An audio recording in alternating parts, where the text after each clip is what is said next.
Welcome once again to Gem Collectors with Shawn. I am Shawn, and I am rocking and rolling along this morning. We got a lot to get to, and I am really excited about today's show. I also am excited about the What Am I? Last week, we did it for the first time ever, a gemstone What Am I, which was all gemstones, faceted or cabochon or in a bead form. And I am just flat out really proud of the way everybody did that. So the scenario was, let's say you were going to a garage sale, and in many garage sales, I've done many in the past, you have your better stuff actually inside the garage. Of course, usually got stuff outside and all, but inside the garage they had the table where they have the better jewelry and items. Usually have someone actually standing behind that table, and they have a tray of gemstones out. Someone had left them some tubes, they had odd gemstones, and it was $5 a stone, your choice. Now, this is a scenario that I have run up against, and including in Burma, where every stone, that no matter what color, if it was red, it was called ruby. And at that level, it was up to me. You don't go and you don't tell the locals that what they're trying to sell isn't real, is not a genuine stone, or what they're saying is a ruby is really a garnet. No, not unless you really want to bump heads in the very wrong way. You just reach a price that is acceptable to you based on your own assessment for what the stone actually is. And that's how I did it. And I got every item, because they know what it is. They know what a garnet that they're selling is not the ruby that they're saying that it is. So I hit my price point for what I wanted to pay for the item every time. And since they accepted it, there was a mutual agreement. I got them way down. They made money. Everyone was happy. I came away knowing what I really bought. But I'm the rare one. Remember, I can identify on the fly with a loop. You don't want to pull out fluorescent lights, not in Burma. Not in this little middle of nowhere place in Burma. But a loop, they can maybe understand. If you look too professional, then they'll go up on the price. So if we bring that scenario back to the garage, you're in a dark garage, you have an opportunity to make some really maybe good buys here. Or you might be spending $5 on a synthetic, something fake, something paste, something of no value. And it is up to you to use the best knowledge you have available and from what you learned to assess whether that particular stone is worth $5, more than $5, or it's one of those you just don't know, but it's worth taking a gamble on. Because if it is real, you hit the big time, so to speak. In other words, maybe it's worth $100. Maybe it's worth a lot more. If I had time, remember, I had 2 retail stores over and been in the buying end of the business for decades. The stories I could tell you that I wished my feet were in those people's shoes of incredible finds.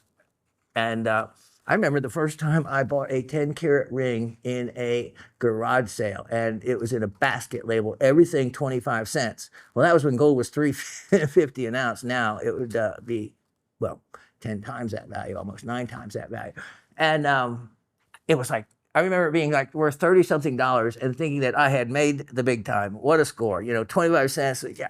But you can do the same. So in that scenario is what I was thinking of when I presented the 11 gemstones to all of you. And I wanted to see how well you did. Well, we're going to find out there real soon. So what we're going to do is, I think all of you probably know what your answers were given for the stones shown. So I'm going to go through and tell you what they actually are. Then we're going to do the comments. So let's start off with the first stones of the What Am I? And we'll go through them together real quickly here. All right, so here we are. And I have to agree with Asa, with Raven, with everything. Yes, Shawn, and I need to get these items off of black when the black doesn't lend themselves to, to showing them off very well. Yeah, so here we go. Here's the first one. You can see the red, and I think I gave a few clues. I said this one is magnetic. So if you said that it was iron garnet or an almandine garnet, then you are spot on. that's where I would take I'd take the general family of garnet, but I was looking for more specificity on the type of garnet. So we'll see who. Wow, there's always one in the bunch. Red garnet is off answer to that. There you go. There you go. That was kind of like the rutile. Wow.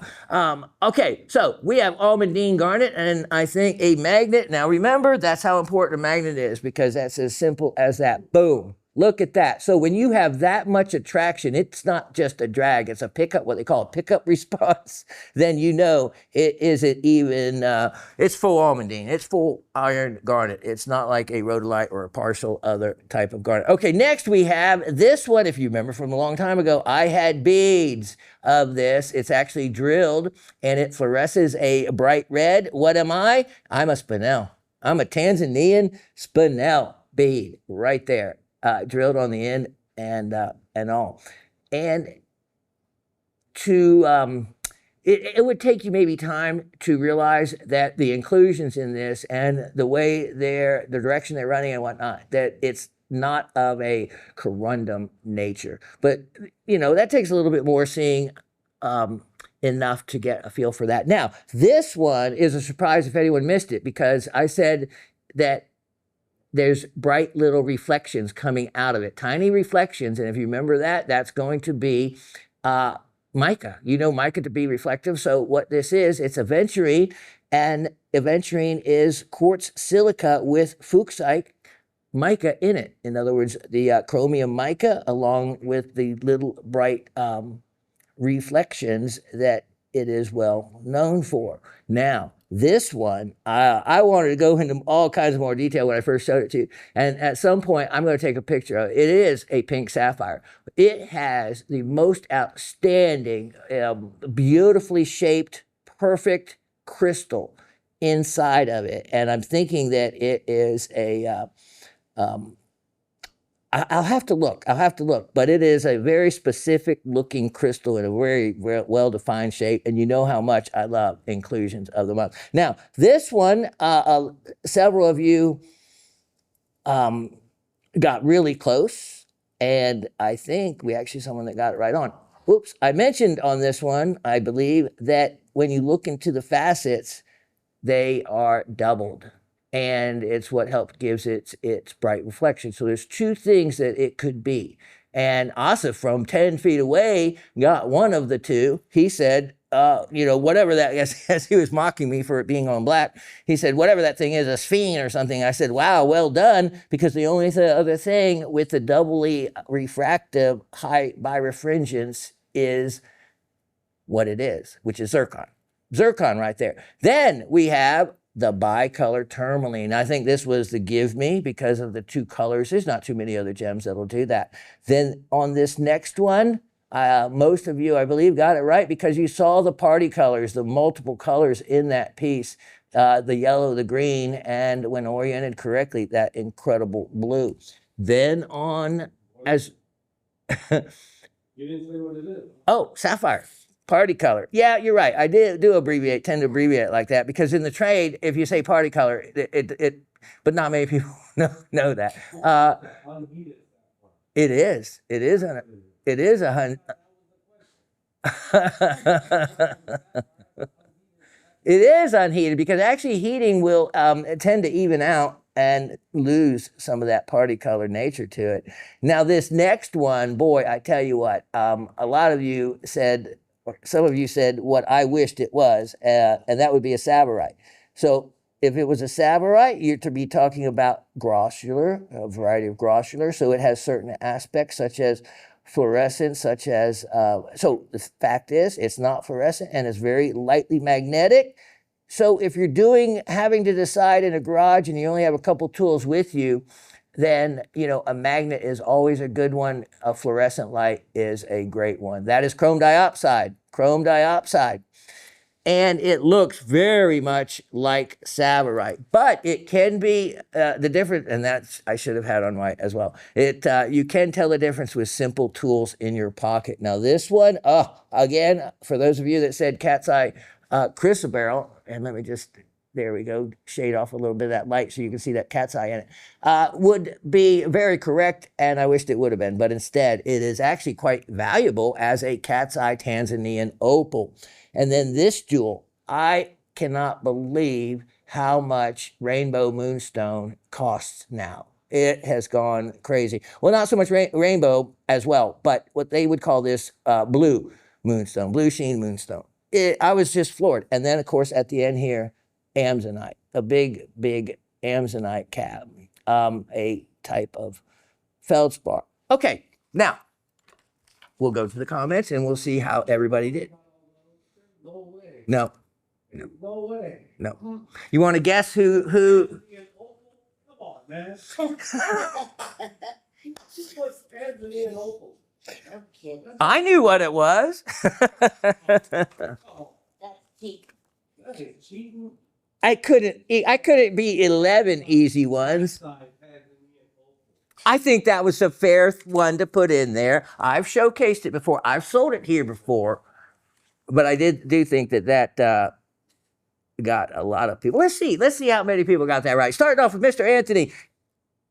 Mr. Anthony, I've been wondering where you've been. Hello, all. I was on the road for a couple of weeks. I didn't get a chance to participate, except last week I scored some fire agate, and this week some androdite. Well, sounds like you were around long enough to get the good stuff. I'm going back over the past show or two as I see there were What Am I trivia. For now, I'll try my hand at Gem. What am I? Okay, so I'll go down the list, and I normally do it a little different, but I think all of you, since all of you that answered are very, very wise and regular participators in this contest. So I am going to read out who got what right and wrong, or let's just say who got what wrong. So Mr. Anthony doing really well. He first said pyrope garnet. So I still, since he said garnet, I did credit him with the answer because he knew the garnet part. I did use the magnet. I did say it was magnetic. That should have kicked out pyrope, but I think you got your pyrope and your iron garnet almandine mixed up. But you did get the garnet. The second one, where you said rhodochrosite, is spinel. Then after that, sphene. Yeah, sphene, which is what Asif thought from 10 feet away. And that one, of course, is the zircon. Then the only other one you missed was the sapphire, where you mentioned it was kyanite. So that was the party color sapphire, the multicolor sapphire. That you had mentioned as being kyanite. And yes, the Nepalese kyanite from above, looking at it from above, can look just like it, but Nepalese kyanite will never have green or yellow in it from other directions. It is and will and can change color with the directions, but not, it stays within the blue range. It won't stray out of that. So overall, 8 out of 11. That is pretty good. So in 11, graded on a curve. So if it was, yep, you're still in the B range. Not bad. Miss Gabby says, howdy, everyone. Yep, was in Helen during the week of Easter doing the family thing. And for those of you that don't know, Helen is a neat little mountain community in North Georgia. It happens to be where, in the county where my sons graduated from high school. And my son's mom retired from teaching special ed there. And actually, Miss Gabby even ran into my son's mom because she helps out as managing a country store there. And so so that was pretty neat. She got to see, where Lori is nothing like me. Lori's a wonderful, wonderful person. 10 times more outgoing than I am. Oh, yeah. I am the little shriveled wallflower at a party when she's around. Oh, yeah. She outshines me. Anyway, and she spent her whole life committed to teaching children with learning disabilities. 35 years teaching. I was with her when she took her very first job at Charter Peachford Hospital. Those are the bad kids that have to be sent away to schools within hospitals. And she was only 23 years old, and that was her first job. So she was seasoned, she was hardened right out of the gate and spent the rest of her life helping those kind of kids. That was Lori. So Miss Gabby was up there in the mountains, missed the window for the show then. Thank you for my Georgia Fairy Cross, the Starlight. Don't have anything that looks like that in my collection. And yes, I do have a small specimen of Brazilianite I purchased from you years ago, and also a large faceted stone of same. So that was actually the easiest one of the bunch for me to answer. That said, my crystal is not near as nice as the one you showed. LOL. I may end up selling that Brazilianite. I actually didn't take it home to inventory it, but I will for next week, I think. And so keep that in mind if you're interested in it. And so Miss Gabby won the Starlight crystal because she got the mineral one, all of those what am I's correct. So let's see how she did on these. So we're just going to address the ones that she would have missed because like Casa said, there's no way anyone got all 11 of those. Well, there is a way. I have faith. Miss Gabby, right? Number 2, right? Number 3, right? Number 4, right? Number 5, right? Number 6, right? She says sapphire again on number 7. She said on that one, the party color, if I had that stone, I would mount it upside down and call it Party Sapphire. It would. Party on the back. It would. It would look like a confetti party, all the different colors, you know? Party on the back. Party on the backside. Like mullet is. Business in the front, party in the back. Oh, yes. Yes. That is. That is. Party in the front. No, party in the back. Party in the back. Business in the front. Business in the front. That's it. That's it. A mullet. Yeah, a business in the front, party in the back. It's a mullet gemstone. A mullet gemstone. You know, this is where I realize there's a generation between Asif and I. I think the Raven can swing with him better on some of that lingo than this old man. I just look like him. No. That's why I'm kind of like, I've never heard of that. Business in the front, party in the back. I heard it said another way that I can't repeat on air. So, This is under a rock. yeah. You know that, right? Yeah. See, she should be on air. She's only a few feet to my left here. Raven should be on air because she could talk about that stuff. Number 8. So far she hasn't missed anything. She's up to number 8, which is the greening. Savarite. And after you said Savarite, is what Miss Gabby said, I double and triple checked it because maybe you could tell all the way from home what, like Asif across the room, what it was better than I sitting here. So it made me doubt what it was. I was hoping it was Savarite, but it is a chrome diopside. It did not fit into my simple test, and I still am going to put it on the refractometer when I get home, though. So missed that one. Number 9. Oh, I'm going to get chewed out for this one just because you guys got it wrong. The cat's eye opal, she says, chrysoberyl. Cat's eye chrysoberyl. Another one I thought of several stones, including, cat's eye apatite, cat's eye scapolite, citrine, and opal, she says at the end. You came so close to getting that one right. But it does look like chrysoberyl. Kind of. And that's all she missed. Yep. Moonstone, blue flash, rainbow, amazonite. Hope many more participate in this trivia this time. Me too. Let's see. Working on selecting items I'm going to be displaying at the Mines Museum in Golden, Colorado. I used to go to Golden, Colorado when I lived in Denver and got my free 2 beers every day at the Coors Brewery, which you're allowed.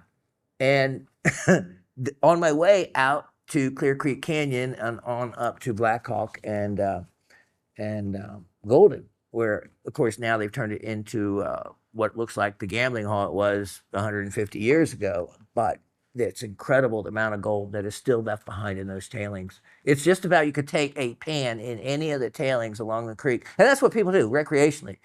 It's also where the Colorado School of Mines is, which I was accepted to in Golden. And so Central City and Blackhawk were these huge mining centers not far from there at all. And so I would drive on my way up to hand pan and explore the old mines and whatnot in my Jeep. And here would be these groups of like 10 to 15 students. And I could see with a teacher, and they were geology students. And every time I drove by that group, I wished I was one of the members in with them. It would have been something really neat just to have that degree by now. But while they were still just, at the beginning of, learning about rocks, then I already had my Jeep up, within 30 minutes from there, and was on, tailings left over with pyrite and stuff we would collect for, as specimens are left over as gang material. And, there's so many mines and so many tailings. You can see them way up on a mountain. And if you see them up on a mountain, there'll be a tray up to it. It just depended on how good of a four-wheel drive you had to get there. And that's why I did. I took a monster Jeep Renegade out there at the time. And I accessed places no one else normally could go. And that's why there was leftover material in the tailings piles that could be found. It was fun. That's where I went to more mines there than I ever have in Georgia altogether. Okay, so listen to what Miss Gabby is doing. September at an all-women's exhibit in Golden, Colorado. That's really neat. It was supposed to happen in 2020, but the COVID happened. But it had finally been rescheduled. Exciting, and I bet there will be more than one or two items I purchased from Gem Shopping in my display. Cool. Take care and stay well, all. Miss Gabby. So her total, 9 out of 11. On to Miss Sydney. Hello, Rock family. Sometimes you feel like a blob. Sometimes you don't. Blobs are a good thing, especially when it's Chrysocolla blobs. Well, kind of lost the rhyme there. Especially when it's Chrysocolla blobs from the Katanga Copper region of DRC. That was a fantastic specimen I showed last week. Wonderful show. The What Am I? All right, so let's see. She's getting the first one right. On the second one, that is the spinel. She said sapphire. So then aventurine correctly on the number 4 one, which was the pink sapphire. She has spinel. So she got her, sapphire and spinels mixed up. If you would have switched those two, they would have both been correct. So the bead that was spinel, she said was sapphire, and the pink sapphire, she said was spinel. That could easily been the other way around and correct. So good job on those answers, though. On number 5, which was the zircon, she has topaz, and that was an excellent answer because it really does have a topaz color. But I tried to show and talk about the double refraction, which would give it away and make it not so much a topaz, but something else. Number 6 on the tourmaline, correct. Party color sapphire. Well done on the party color. And then, wow, chrome diopside she got. You nailed it on that one, Miss Cindy. Chrome diopside. And then on the one that is the opal, she has this chrysoberyl. So, chrysoberyl, it's going to end up being chrysoberyl by common denominator. Everyone thinks it's a calcite chrysoberyl, then, and also thinks it wasn't fair that I put that in there. Yes, it was. I've shown it, and that's why you had to decide. Of course, you're going to say, in a dark garage and it has a cat's eye, we don't care what it is, for $5 we're going to buy it, right? And I would. Who cares whether it's an opal or a chrysoberyl, it's worth it. And so then Moonstone, Amsonite, got those right. So 1, 2, 3, 4, 7 out of 11, which is excellent. That's what I'm saying. No one got 4 out of 11. No one got 5. 7 out of 11. Miss Barbara is next. Hi, Professor Shawn, Raven, GSN crew, and the whole Rock family. Thanks to you and Miss Karen for the lovely chicken night. And for those of you who have... Brad, he made a B. He got 8 right. He told Miss Gabby she got excellent. She got 7. It's on a curve, okay? It's on a subjective curve. Subjective. Well, Miss Gabby, I am harder on because... 7 is excellent. No, that's not harder. That's easier. Oh. Gave her an excellent. See, my fact checkers at that one. So true. Okay.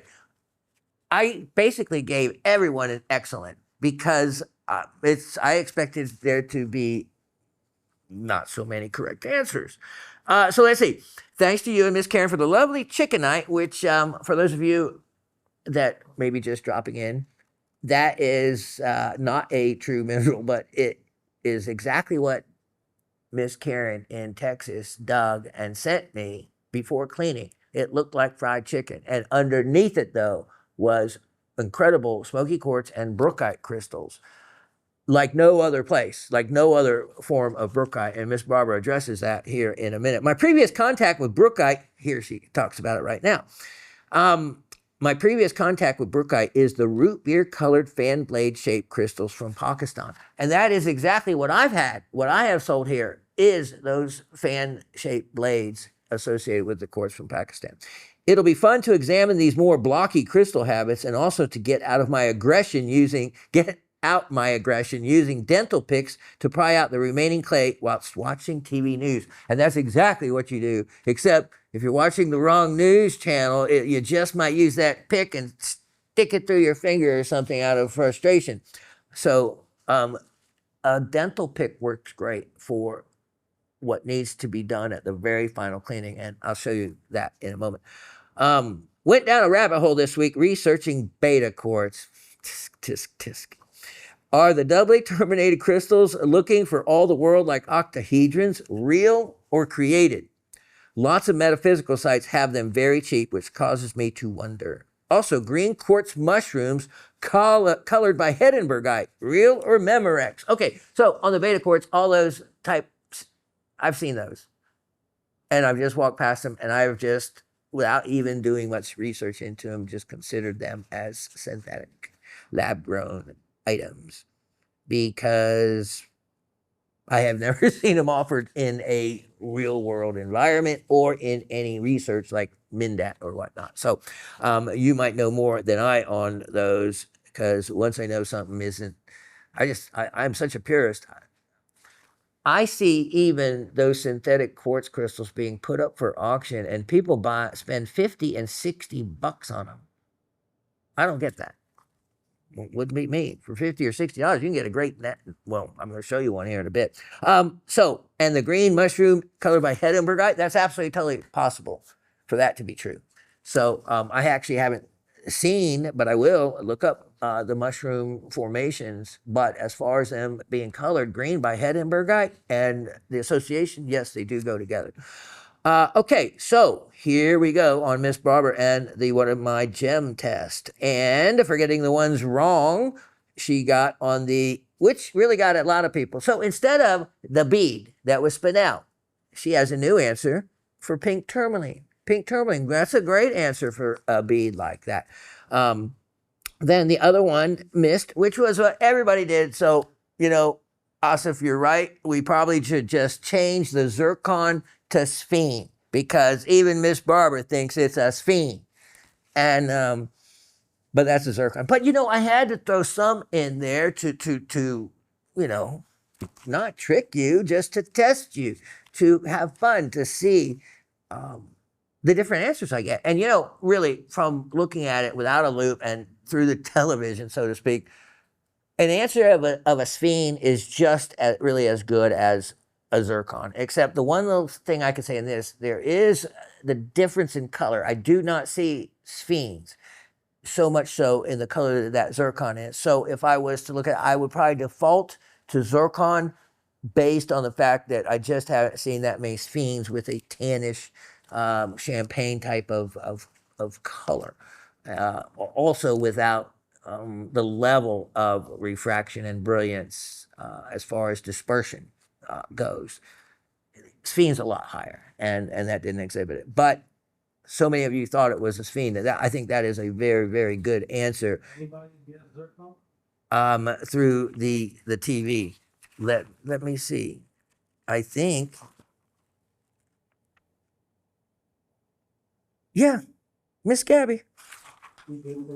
There you go. Yep, Miss Gabby. So all it takes is one to get it right for me to stick to everybody else is wrong.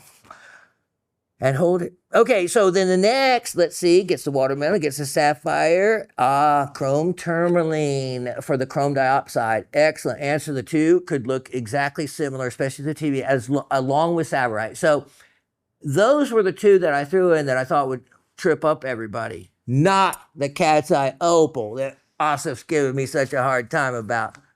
To me, the cat's eye opal looked like cat's eye opal. But apparently not, because Miss Barbara says cat's eye chrysoberyl. Because it was so hot. The light, there's so much light on it. Well, there wasn't when I showed him this time. You're right. Now it was too hot, but when I featured him, it showed just the eye. So yeah. But you're right. That would be a good point.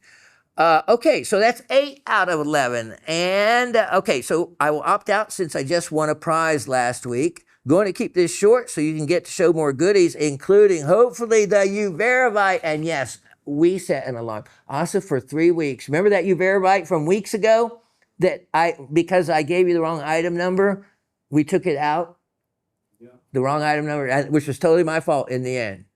And I accept that blame. I couldn't see it right. So, but there was only that quick glimpse of that Uveravite for a moment. Well, the geeks have been trying to chase down that piece for weeks ever since. And we set an alarm, Raven and I did today. So it would go off before the show started to make sure we remember to look for it. And so I have it right in front of me.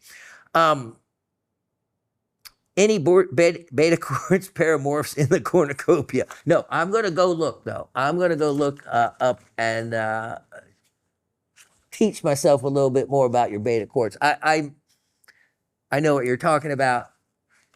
It doesn't mean that I don't have any either. So I'll go refresh myself with it and then see what I can come up with. All right, let me see. Okay, Miss Penny. Hello, Shawn, the very lovely Raven, amazing GSN crew, and fellow rock hounds. I hope this finds everyone well. Okay, here is, okay, first she said rhodolite garnet. That is a good answer because it did have a magnetic pull, and it's kind of covering both pyro and almandine because that's what rhodolite is. It's some of both. So that's the way to shotgun the answer. So I gave you credit for a yes on that. Number 2, saying rhodochrosite. It does look very much like a rhodochrosite, but in that case, it's a spell now. Number 3, which was the aventurine, you have as jade. A good answer. Color's a little light. Those little reflective inclusions in it would tell you that it wouldn't be a jade, though. Then on to what was the chrome dioxide you have as green tourmaline, which in the case of that color green, it would be a chrome tourmaline. So tourmaline definitely does come in that deep color green like that. But again, that was a chrome dioxide. And then, okay, that's just it. I'm changing that stone. I don't care what it really is. It's a cat's eye chrysoberyl. We have another cat's eye chrysoberyl for the cat's eye Tanzanian opal.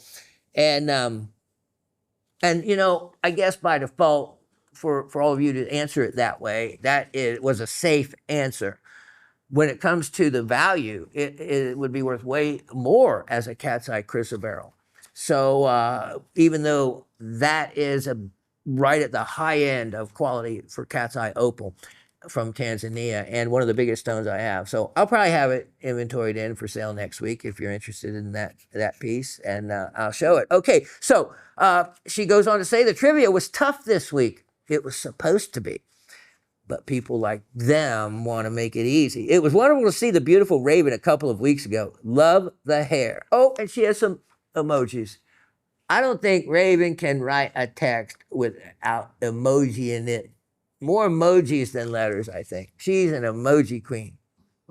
I still haven't finished the podcast, but since it is my favorite game, I figured I could skip to the trivia and do the what am I.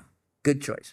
Miss Karen, those brookite specimens are absolutely amazing. Congratulations on mining them. So far, the fave of the week is that amazing Indonesian amethyst. And let me tell you a quick little story about that amethyst. I get a phone call from the Christie keeper, as Mr. Brad calls her, which Christie is in inventory and is over the inventory for the show. And remember when I showed the botryoidal amethyst from Indonesia piece, the little card actually said grape chalcedony and grape agate.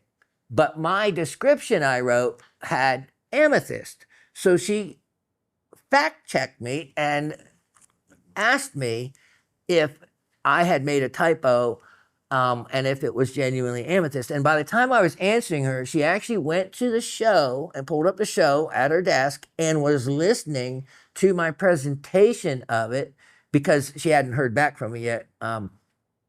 So while she was doing that, I answered her and told her that, yes, in my show, I talked about the recent scientific studies that have been done on it have revealed it to be amethyst and not chalcedony or agate, which is a much more regal for it to be amethyst. It's much more rare for it to be amethyst versus chalcedony or a form of agate that is known to occur like that.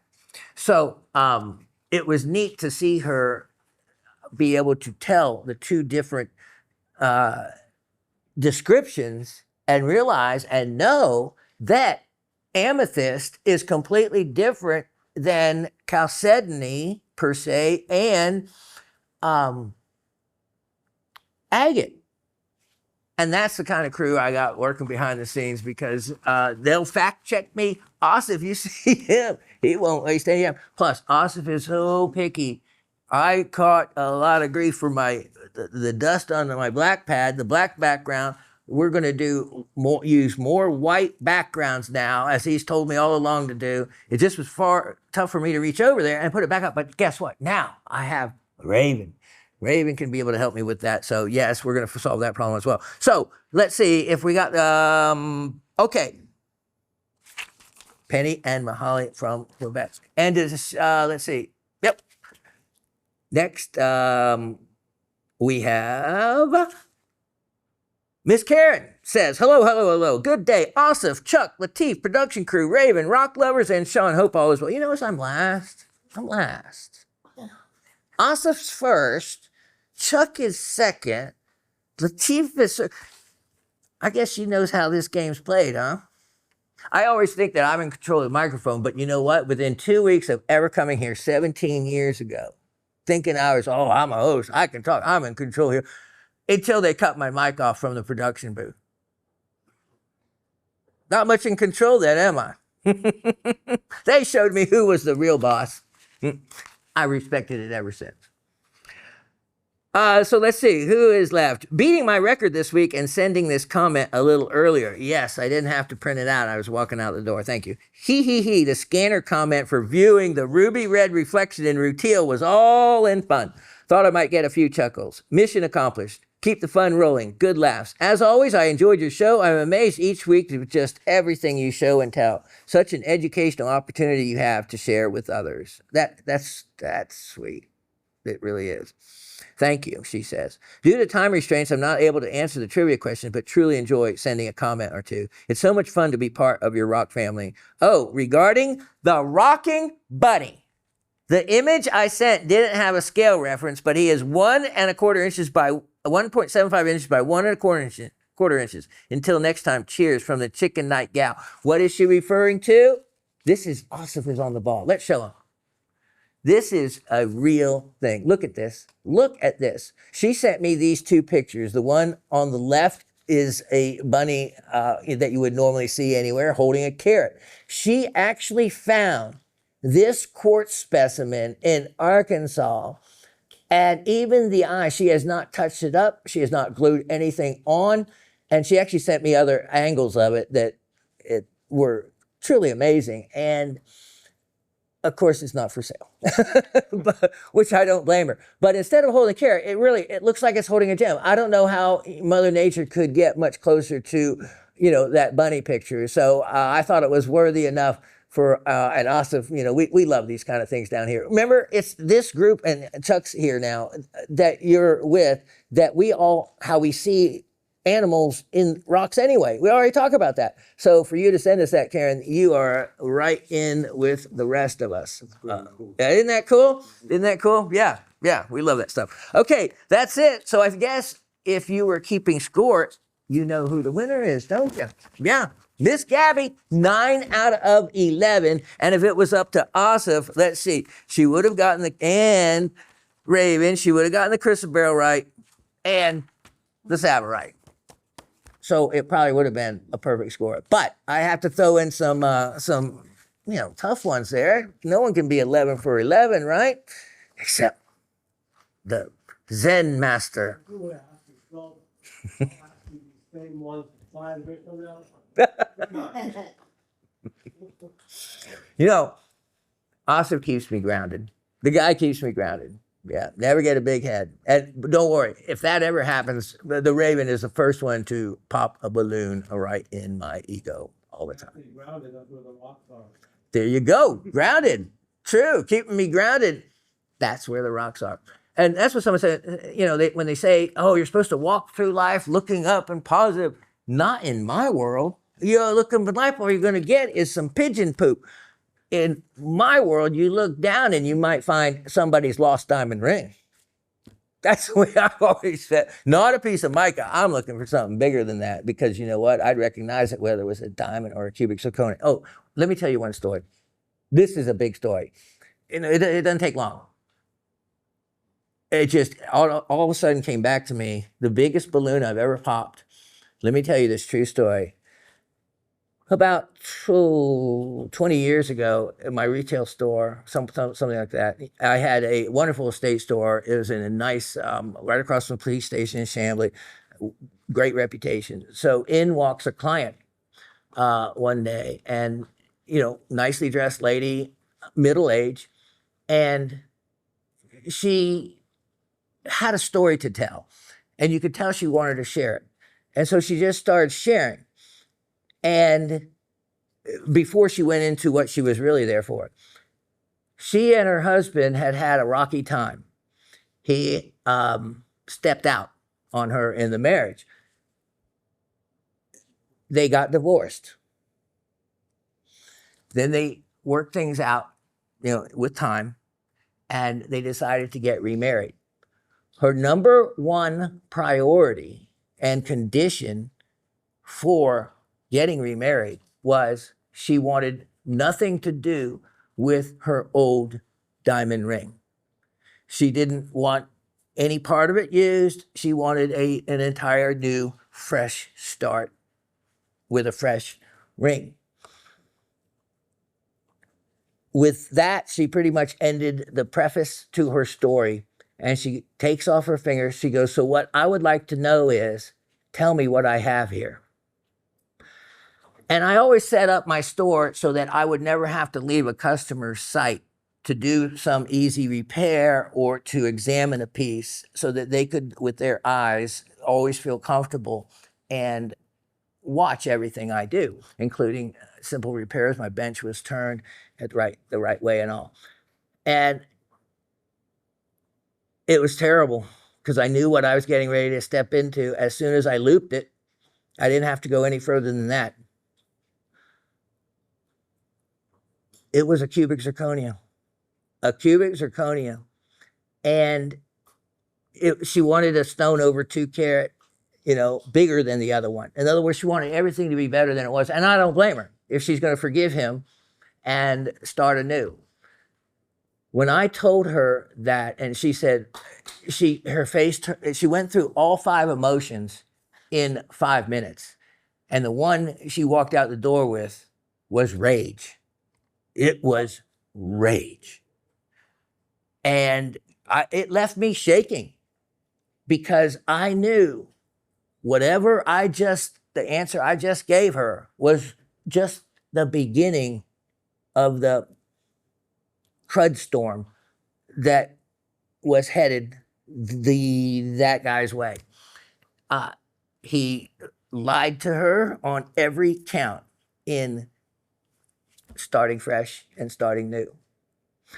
So that is by far, I've told people their rocks are leverites, you leave it right where you found it. That is by far the biggest and probably most, who knows, the guy could be 6 feet under after that one. Most detrimental answer I've ever given, and the strongest emotional response I ever witnessed from a client. And all I could think of was, wow, little does that guy know what he's got coming to him. So, with that said, we tow a straight up line here, and I'll never forget that story. And I know that if I ever start fresh, it's going to be straight up real, because you never know. What a stupid person to give her that, not thinking that he may get caught out. What, even if it was 5 years from now? So you got to establish a relationship. You're going to ruin it 5 years? That's a ticking time bomb. Sometimes men are as stupid as we look. All right. With that said, Miss Gabby, I have something neat set up for you as your gift. And did I give you the item number? Asif, it is item 1109523. This is an oldie but a goodie. And I made this. Check this out. That was just happened to be a bad angle with the light. This is, and if you can see it, and there's actually like 50 or 60, but you can see right here, roughly ruby crystals. But when you actually get looking at this closer, there are a crazy number of ruby crystals all through this. Now, this is smaragdite. Look at this, which is a type of actinolite, actually. And you can see all these. When you put a UV light to this piece, it just glows everywhere. Now, this is what works out pretty neat. And, you know, this piece I offered everyone for sale before. No one bought it, but that's the magic of the show, is it ends up to go to the right person. It just finds its way. It's actually one I signed, which is extremely rare. For one, let me show you how thin this is. Look at, I cut that with my saw, which Chuck just got a tile saw, a used one. And in business, you don't have to spend a lot of money to have a diamond saw. Now, one that'll saw really thin, really true, and really straight automatically, yes. But in general, no. Look at all these other rubies over here. So you have a huge, huge number. Now, I'll turn it the way so you can read it. Oh, I did have it the way. This is S14S. So I think for those of you that have been with me any length of time, you know that how I signed my jewelry was my two initials with the year I made the piece in between. So if I made a piece in 1988, it would be S88S. So here, S14S, I actually mined this. So let's see what the label says, which is cool because you get all the provenance right here. Mined and crafted by Shawn, signed S14S. This is a sterling silver ring.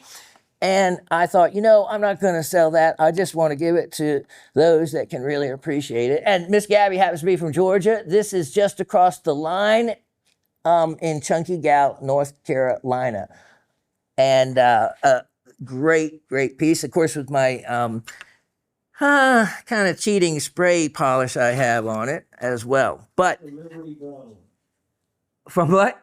The Liberty Gold. Remember? Oh, it is. That's right. The Liberty Bell. The crack. Oh, my gosh. You're right, Asif. We talked about that.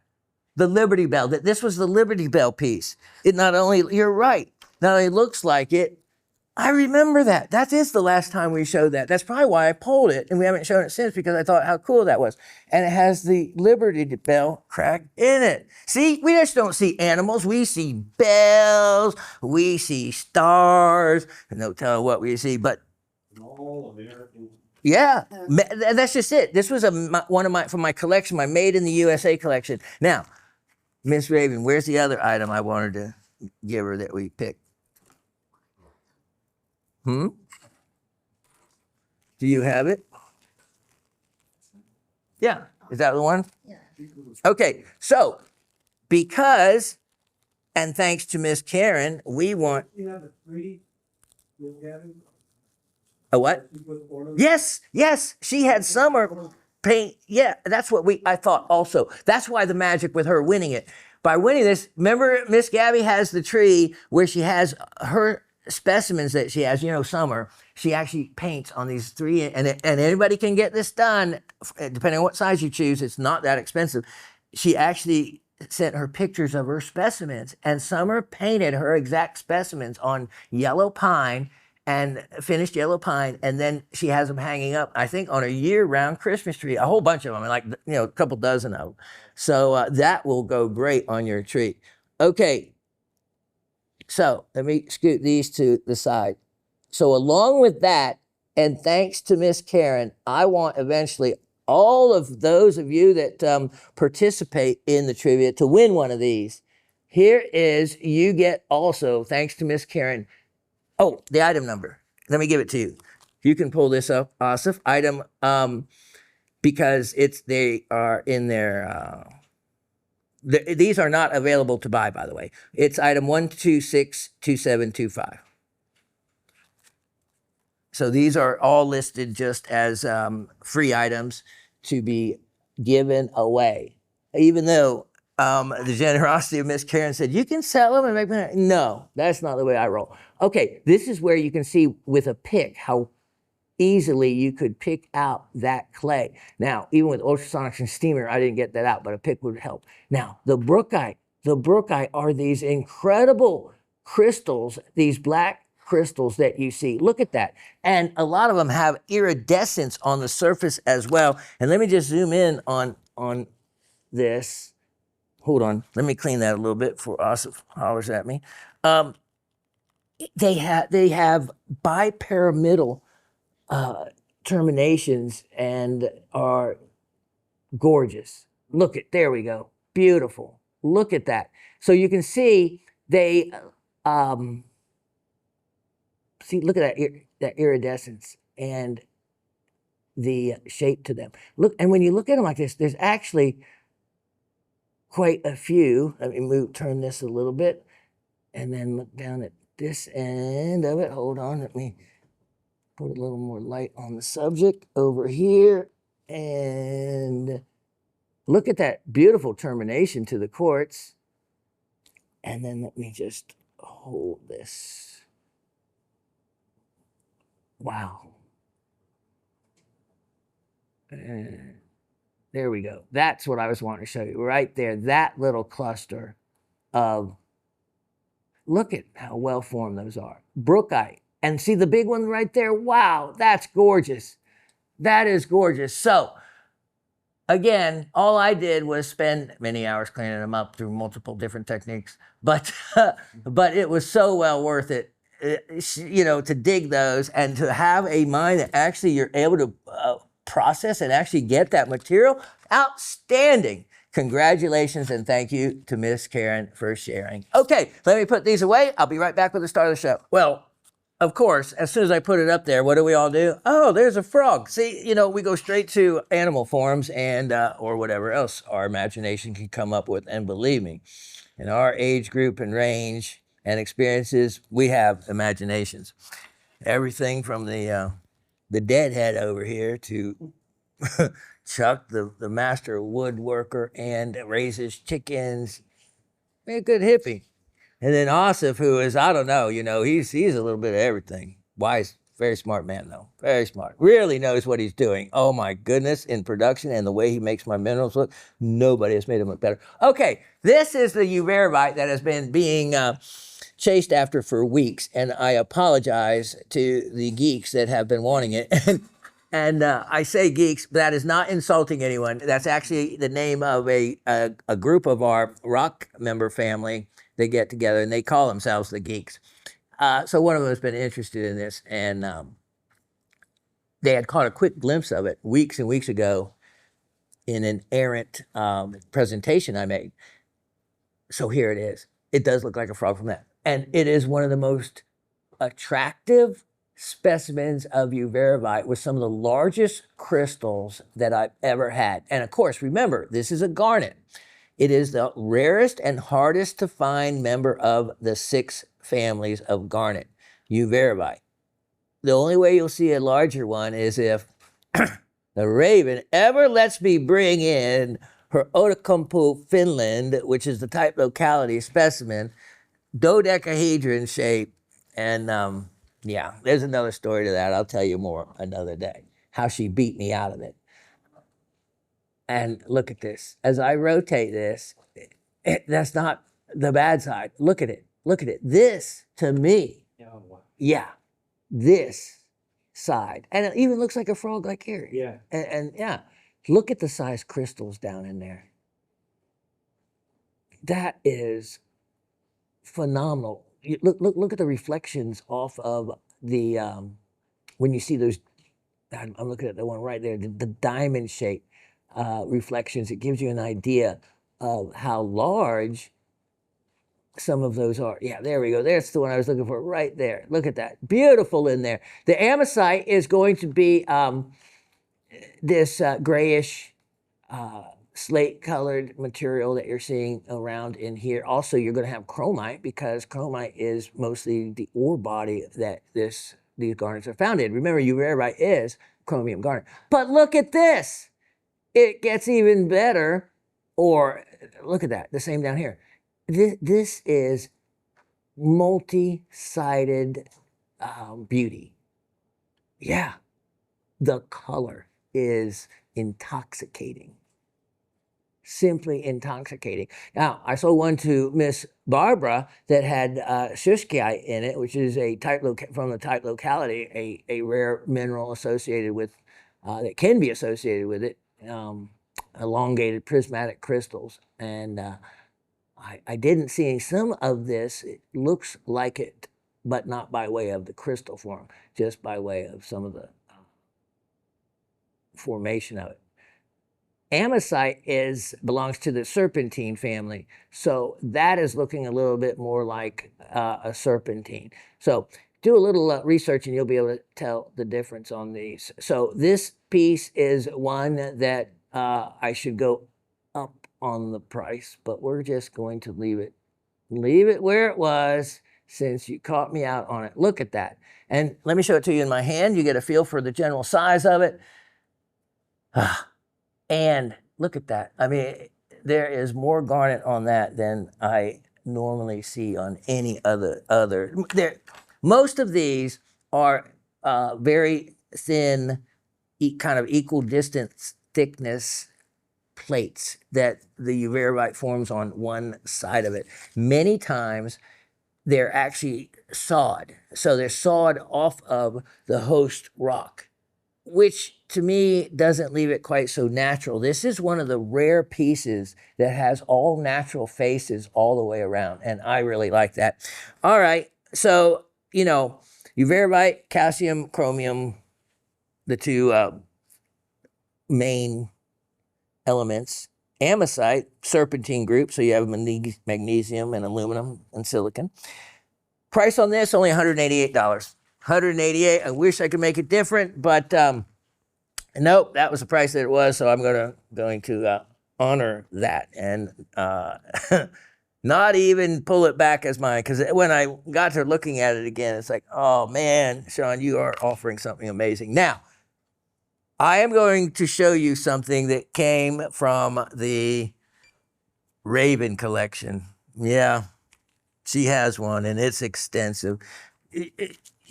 Her collection of jewelry is similar to my collection of mineral specimens.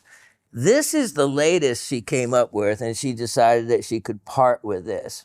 If any of you are familiar, not with just the blue sheen moonstone, which oddly enough, they actually claim the blue sheen moonstone is the valuable moonstone, or what they consider most valuable. No, I don't consider it at all. Multicolor moonstone, to me, is the more valuable color by far.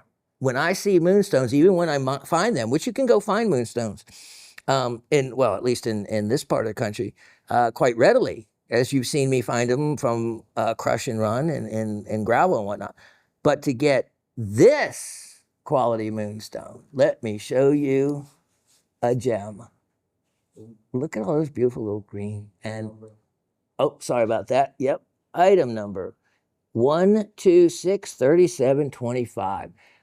And this is one of the most brightest, outstanding, multicolor moonstones I have seen in a long time. Here's the other thing. Okay. The prices of moonstone in this quality, I guess I hadn't looked in a while. was mind-blowing. I could not believe how much a carat, easily going for $20 a carat, easily for $20 a carat. And so making a stone like this a $400 stone. I have sold actually multicolored moonstone. It was from Tanzania. It was a faceted gem over 10 carats a number of years ago.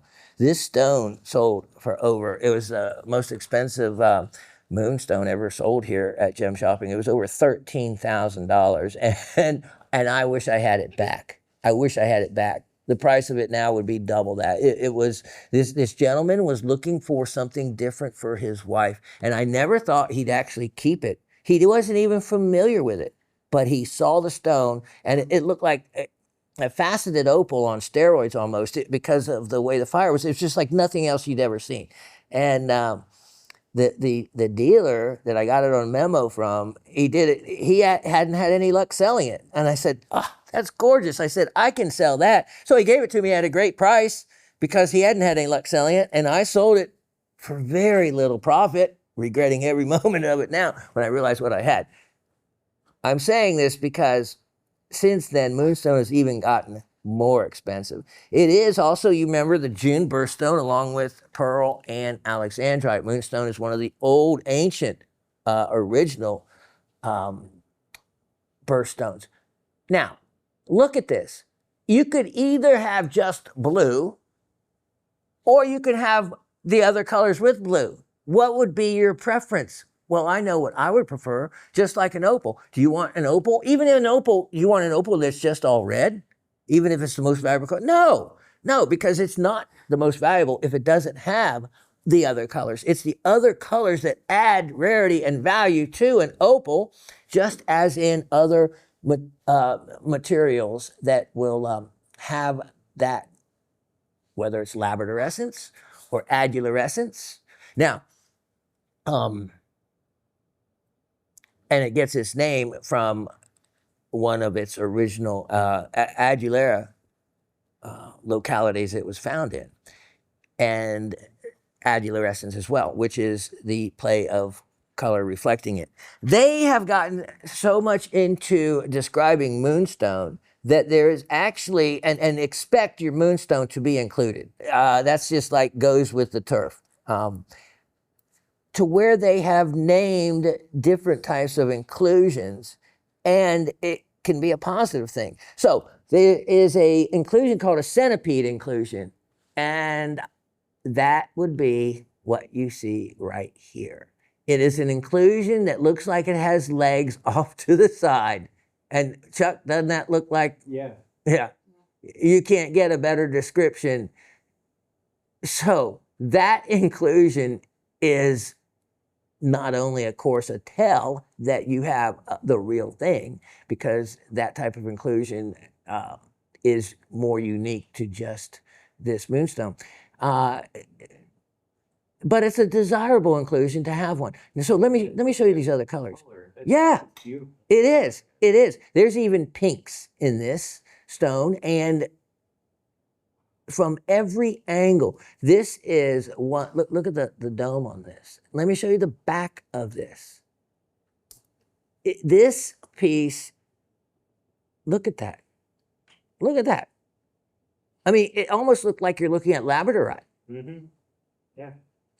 Now, moonstone, they tried to nail it down to one particular type, species of feldspar, but that's not the case. They accepted the fact that you can get a adulorescent glow back from, orthoclase, back from plagia clays, back from even albite, and almost all of the feldspars have some type of play of color. The other neat thing in the feldspars is if you have a shortwave ultraviolet light, they have some amazing shortwave fluorescence, which is kind of unique to not necessarily this moonstone, but feldspars and some moonstone producing minerals will. This is huge. Let me show it on my hand, because I told Raven, I said, wow, I would have no problem wearing that ring. just because, look at that, because it's so beautiful.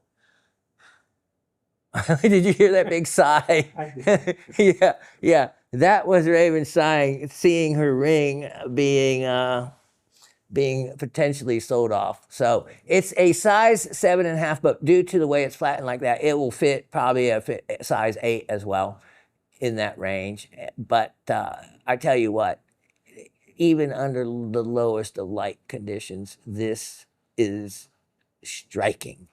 And if you have not priced moonstone lately, price it. If you haven't priced silver lately, price it. Then you'll realize, oh, I showed that big batch of silver, remember last week? So I sent it to my refiner.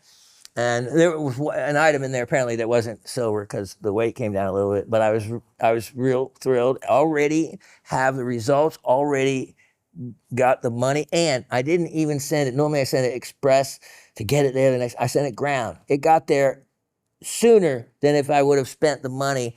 Don't get me going on that. How much? Yeah, guaranteed next day. You just send it ground. It'll get there before the one you paid the extra $40 for. And this has happened to me 3 times that I've had to make claims against them not getting it. And one of them was, well, we missed the 10:30 drop-off time, so we just figured we'd deliver it the next day. When there was 2 other times that during the day that they drop off. And anyway, that's another story. This is all the levels that if you're in this business, think about the shipping that everyone here at Gem Shopping has to worry about. It is a big part of our lives. The timing of, packages getting out, getting them ready to be shipped out, and then the individual vendors and for, doing what they have to do to guarantee the security and getting it to everyone safely. It's a big part of what we do. Okay. Anyway, all this time I have been thinking, what am I going to sell this thing for? It is, of course, far less than what the value should be on a piece this fine. But if you're interested, it's only $248. Only $248, and that is a piece that you can enjoy the rest of your life. And look at the polish on it. Incredible polish. So this is one that Raven took care of, that she didn't just toss in with all of her other stuff. Okay, so I got to get going. I love looking at that. Let's look at item number 122.99.24. 122.99.24. I can size this up a little bit, but I don't want to take a chance on sizing it down and having solder that shank back. Not with that width and with the amount of heat that it would take. So, but if you need it to go up a little, no problem. All right, this is another Deal-O-Rama that everyone has passed up for some reason. Item 122.99.24. 122.99.24. Take a look at this. Take a look at this. Wire wrap. I'm showing it from the backside first. Look at this. Now, this is simple wire wrapping. It's not what Andrew did. I just got this in a state. But this is, I really have been wanting Raven to start doing this. Or, anyone. Chuck's wife. Little Corduroy. He'll probably be the first one to do it. Look at the fire and play a color in this. This is an amazing opal, double-sided opal. It's Australian opal, crystal opal, actually. And there's nothing wrong with that at all. I'm going to charge the same price I have, regardless of the move silver's made. And then I'm going to discount it on top of that. It actually had been offered for $258 before and should have sold at that. That would have been a fair price. How about now, right now? Super, ultra discount, $78. $78. Sterling silver. Look at the size of that opal. And it has all those colors. Look at that. I haven't even turned it in all the directions to even show it to you. Just from what I see quickly, the $78 is well worth beyond that. Now, let me show you. Should I do it like this? No. Okay. Item number 126 35 25. 126 35 25. And hold on, let me get a kind of a stand. Here we go. Check this out. Look at this. Now, um,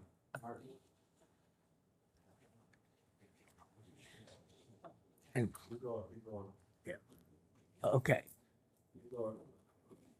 Yep. Brighten that baby up because it is a bright specimen in person. And yeah, yep, yep. There we go. There we go. That's what it looks like because, and thank you, Asif, on pointing out what we're looking for in this piece, because this is exactly what the human eye sees. And from the distance that I'm viewing it, you know, equivalent to 3 or 4 feet, it is obvious that there is something else in the amethyst. And that is what makes this so remarkable.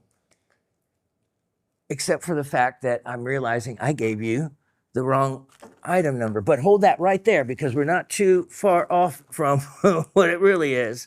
Here is item 126 3825.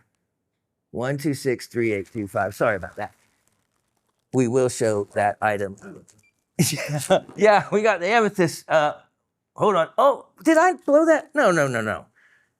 That's also coming up. What you're seeing right there. You're giving away all my items. 126 3. You know, it's probably 36. 126 3625. 2 6s. And now, you know, there we go. Okay. That's what it is. Now, 832 grams, so that's almost 2 pounds. But what you can see from a distance, like, what are those? What are those crystals? What are those golden needles?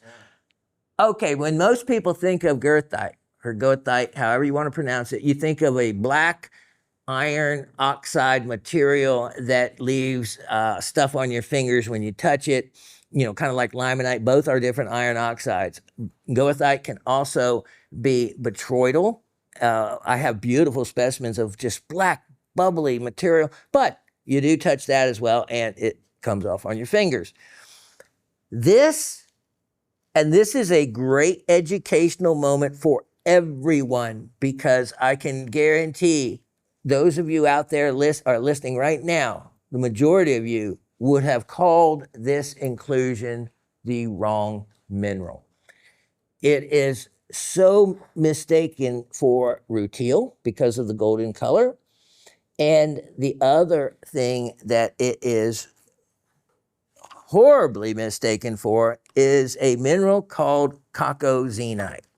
Coccozenite. It sure sounds fun to say that you have coccozenite in it, but you couldn't be more wrong. Coccozenite is an iron aluminum phosphate. It actually each molecule has 75 molecules of water as part of its makeup. The big way you can tell when you look into a crystal if it's coccozenite or anything else is the coccozenite is going to form radial inclusions. In other words, and let's go in now close. Let's pick one that we can easily spot. Let's try one up here. And let me show you. Oh, no, that's just perfect right there. Oh my goodness, these are so obvious. That's what makes this such a great educational piece. Remember how I have talked to you that goethite looks like the end of a broom with the way it splays out. And you could not describe it better than what you're seeing right in these. Look at, like, there's 3 right there. And now I'll even look at those closer for you. And what you're seeing is the crystals splaying out. And as we move around here, I'm sure we'll find an angle on one. You can see, here's the other thing. Oftentimes you don't get the concentration of them that right down here, right? There we go. You see the one, where's my finger? Right there. And there we go. Let's get our focus together between both of us. I'll try to hold still if you want to focus in on the, go ahead and focus on the, yeah. I'll hold mine. There you, yep, yep. Okay, yep. Thanks. That's what we need OSIF for. Right. And I'm trying to hold on, let me turn that. There we go. That's that's the look I'm trying for right there. So you just get to see, all you need to see is one to get the idea. All right, so you can see that this is goethite. This is golden colors with needles that start at a point and just like a broom come out. And now, so picture that in your head, all those. Oh, you know what? Let's try this one. You know, here's the thing. I get here and I have so much fun with the equipment these guys got. And, you know, I'm sure I'm a pain sometimes, but it's like, oh, I don't get to see it like this at home. There we go. Look at that. Look at that. They almost look like they come out of the other side. Wow. Mm-hmm. Wow. You know, they may actually. Okay. And look at the very bottom of that one. A lot of them start off black, have a little black tip base of the broom, so to speak. And then they open up. Okay. Now, if it is coccozenite, the radial spray will be in a circle. It'll be in a circle. And let me tell you, there is no coccozenite found in amethyst in Brazil, period. There's coccozenite found, and there's coccozenite found with quartz, but none of it as an internal inclusion. So if you have someone that says, oh, you have amethyst, this is from Brazil, and they say it's coccozenite, it doesn't matter what it looks like. It's not going to be chalcozenite because it's not even found genuinely within quartz. Now, maybe somewhere else, but not in a Brazilian locale. It is easy for someone to tell you this is rutile because like the guy that tried to tell me Ludwigite in Peridot was rutile, when I called him out on it, he laughed and he said, ha, he goes, you're the only one that's ever known what it really is. He goes, I tell people it is rutile because they don't know what Ludwigite is, but they understand rutile. So I tell them rutile.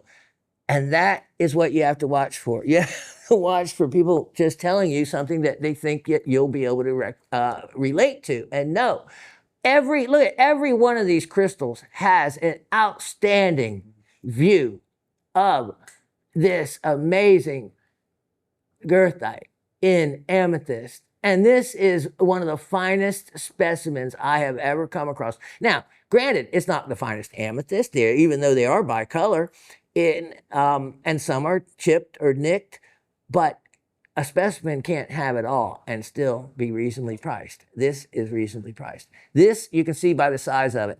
And look how far away you can be. Now, you have a diamond saw, for those of you that do, or a tile saw, like Chuck's tile saw he got for $25 at some used place online.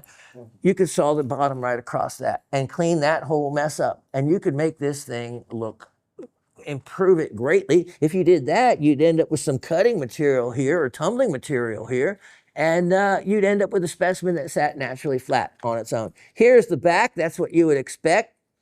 And I just have Brazil, but the actual is Rio Grande do Sul. Rio Grande do Sul in Brazil. So this is a unbelievably perfect educational tool for teaching people what goethite looks like when it's in amethyst.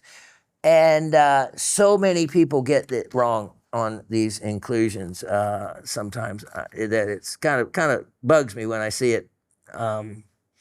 Misrepresented. Now, the neat thing about the word, though, in coccozenite, it was given that word because, of course, Miss Penny would know, in Greek, it means bad guest.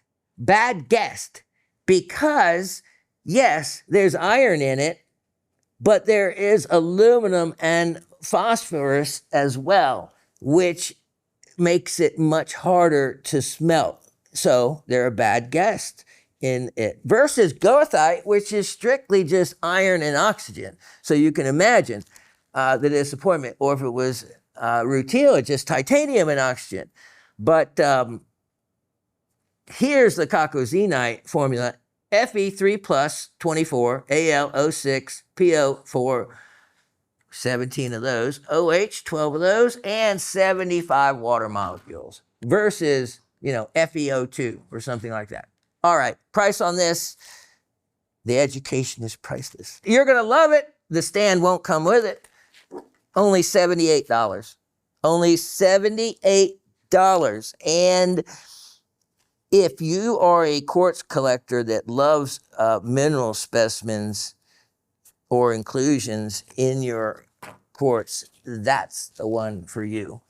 That was enjoyment for me to look at on the TV screen, so I probably took a little longer than I normally would have. Okay, now next, sticking with cool factor, I had a stand for this. The one I got back from you, I thought, or maybe I didn't find it. Can you, just a little cup? Is it that one? That? That's a course. Look at that. Yeah. I'll have to show everybody that now that you pointed it out, and then they'll be disappointed with my plastic when I go. Item number 126 3825. 126 3825. Since I don't want everyone to wonder what goes on off screen, let me show you. This is what Chuck just pointed out. Is that the stand that you were talking about?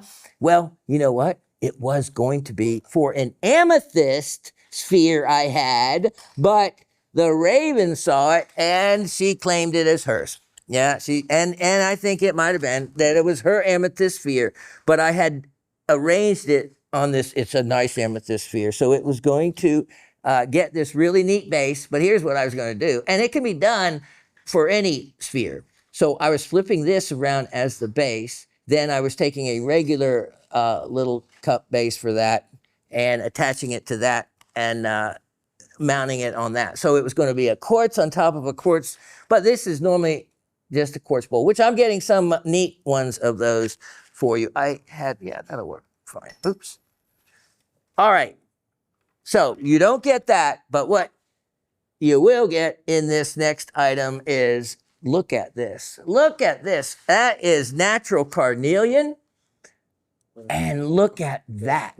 Look at that. Look at how far back that goes in there. I couldn't actually see that until now, all the way back in. And that almost looks like amethyst color a little bit. Oh, and here's the other thing. All this chalky look can actually be cleaned up. And let me show you. There is I'll show you, and you need to keep these around at your cleaning station for mineral specimens, because I have found them invaluable. You see my teeth, right? Well, a lot of good these things do on my teeth, because I'm working on it. I'm working on trying to afford some new ones. But since I'm afraid to use much anything on my teeth, look at this. See this? This is an amazing tool. Skip your teeth, but to clean out the inside of places like this. Look at that. And all this, see that? See the stuff coming off? All that takes is a little bit of soapy water, and you can greatly improve that. I didn't see it on that side, but I saw it on this side, and I quickly ran it through my ultrasonic, which you don't need. It just speeds it up. You just need something to brush this back and forth. That does look like amethyst, doesn't it? Doesn't that look a little purple? Oh, Asif, what do you think? Yes? No? No. Okay. I think I tend to go with no, even though my salesmanship wants to say yes, but I think it's a part of, see this purplish edge, this darker edge. I think it's resting on that, creating that color. You see, yeah, yeah. So there is a little bit of color to the quartz, but that's just druzy quartz that's going way back in the specimen. Really beautiful. This is carnelian. It's natural color. Most of the carnelian you see is a heat treated carnelian. And if you ever wondered what happens, or if you can, yeah, you can take things in your home oven. Not that I'm going to tell you how to do it or what to do it, but the temperature does go high enough to treat quite a few different type of agate type items. This one is neat the way they created the sphere around it. And here is a stand for it, which, If you're crafty, you could make you a wood stand on. yeah, Oh. yeah. I'm sure a lot of people crafty can come up with a better stand. I'll include a little gem tube stand with it because I think a smaller stand will look better, but I just want to show you on that stand what it looks like. The amethyst one, though, was going to be with the upgraded stand, but Missy Moo over here took her inventory back. Imagine that. Huh. All right. Item price on this is opportunity, $77. Only $77. And here's the thing, spheres have always been expensive because of the amount of waste it takes. You know, they saw up a cube, they cut the corners off the cube, the time. And I have a little sphere maker. I know it's marble size spheres. It's effort to get them nice and goes through multiple steps to get the polish. So quite the effort. Only $77 on that guy. All right. Now, I'm sorry, I'm not handing you everything over. I should be. I have next this, what I'm going to show you next is a world-class specimen. This is one that I had shown a while back, and I couldn't believe that no one scooped it up because it is pretty much almost identical to one that was in Mindat and written up by a gentleman that is familiar to those of us in the mineral business as being probably one of the leading mineral dealers in the world. And item number 1254725, the description on a specimen very similar to this was extremely complimentary. If you love zeolites, look at this. Look at this. Hold on. Let me get you the right item number. I might. That was my fault. I did that again. Awesome. So everyone knows what's coming up. You've got a beautiful tourmaline. This is what is known as F-apophyllite, which means it's apophyllite versus K-apophyllite, which is a potassium apophyllite. F-apophyllite is apophyllite with fluorine. The other one is hydroxide apophyllite. So there are three different variations. So that's why we distinguish it. This is what is known as a fluorine apophyllite. Now, this is with stilbite. Look at this. This sandwich, look at how beautiful. This sandwich coloring, bicolor nature to this is extremely desirable and rare. We have a picture to compare this to. And when Asif lets me know, we're going to pull it up for you. Now, this is a zeolite lover's piece because you have the apophyllite, you have the stilbite, and then you have lomentite. Now, how many of you remember what lomentite was from our old scolecite specimens that had lomentite on them? Lomentite was the long white crystals that the termination was often at a slant. I think I see a couple right there. Yep, you can see the prismatic or elongated terminations and the flat or the slanted end. You have stilbites, and lomentites tend to hide in unique, unusual places. and you have a whole bevy of them. Yeah, there's a whole bevy of them in this piece, along with, look at the arrowhead pointed still bites. That's one of the ways you can spot those. So like here, see that? Let me go in this way. Let me see. It's kind of tough to see upside down until there we go. All right, there is one right there. See that one that sticking straight up? That is a lomentite. So that will tell you all those along the edge you see that are kind of rectangular looking are lomentites. Then here's the other really neat thing. Look at these transparent crystals right along here. They'll be still bites, but they're really unique because you normally don't see still bites that transparent. Look at that. There we go. That's Chuck gets the focal plane in there. Now, here's though the moneymaker. Look at how excellent the condition of this crystal is, how sharp the lines are. And then look at this natural indentation, or actually look, and the corner, additional faces to the crystal. And for this to be bicolor, it is, and then look at this little, look at that cute little crystal hanging off. All these little things like that, just even something like that adds aesthetics and desirability to the specimen. This is a piece that is high up in the desirability level. Do we have that picture? Let's show you. This is straight out of Mindat. Okay, so the graphics on the left don't go with this picture. This is out of the book of Mindat, or the research site, which is the most renowned and functional site there is for mineral identification. I highly support them financially, and because I use their information, and I think .org informational sites like that need outside private support, especially now, and they're certainly worthy.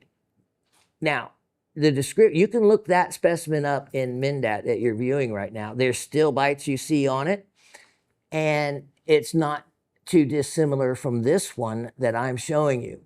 As a matter of fact, perfect timing, Asif. As a matter of fact, I couldn't have asked for that better. You like read my mind. But we worked together for 17 years. That happens. You can see that mine, because that's what I was going to say. As a matter of fact, the one I have is even better defined for the bicolor nature. The other one was green to like a light mint green. There you go. Perfect. The one I have is look at that.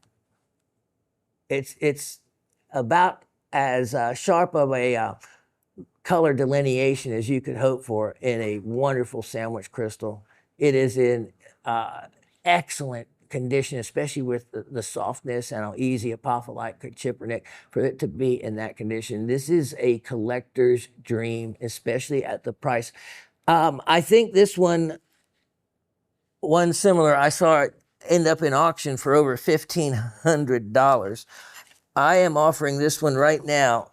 Take advantage of it. It is a world-class specimen for only $178.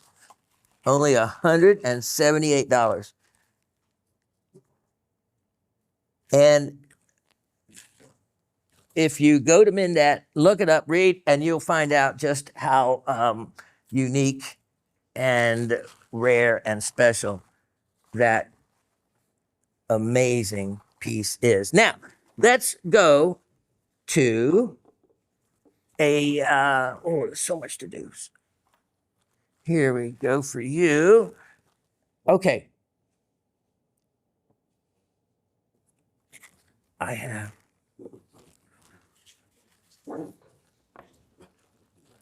it's so much fun to look through. Okay, yep.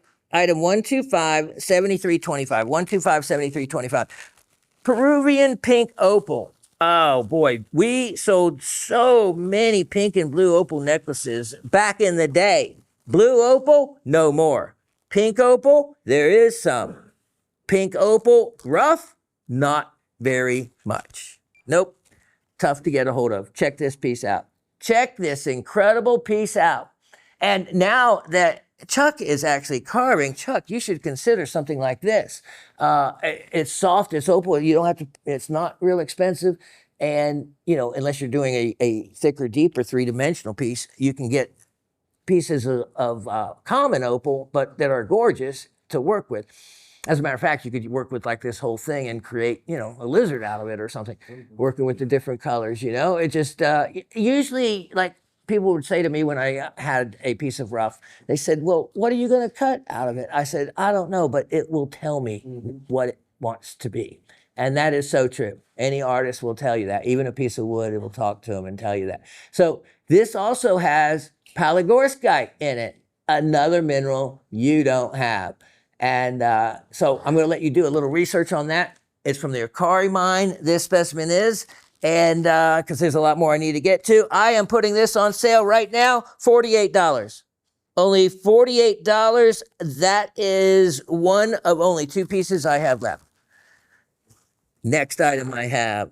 And this next item, even though it might be a harder to carve, let me see. It is, would certainly end up with a stunning item when you're done. Item 125, 4725. 125, 4725. Look at this. How about that? Look at that. That is, yeah, even Chuck said, oh my. This is kind of something when you see it, it's on the cover of, you know, Rock and Gem or something, and you're wishing, wow, I wish I could have a piece like that. And, well, in this case, you can. All right, so I'm showing you one face of it. Yep, I will do that. And now to show it even better.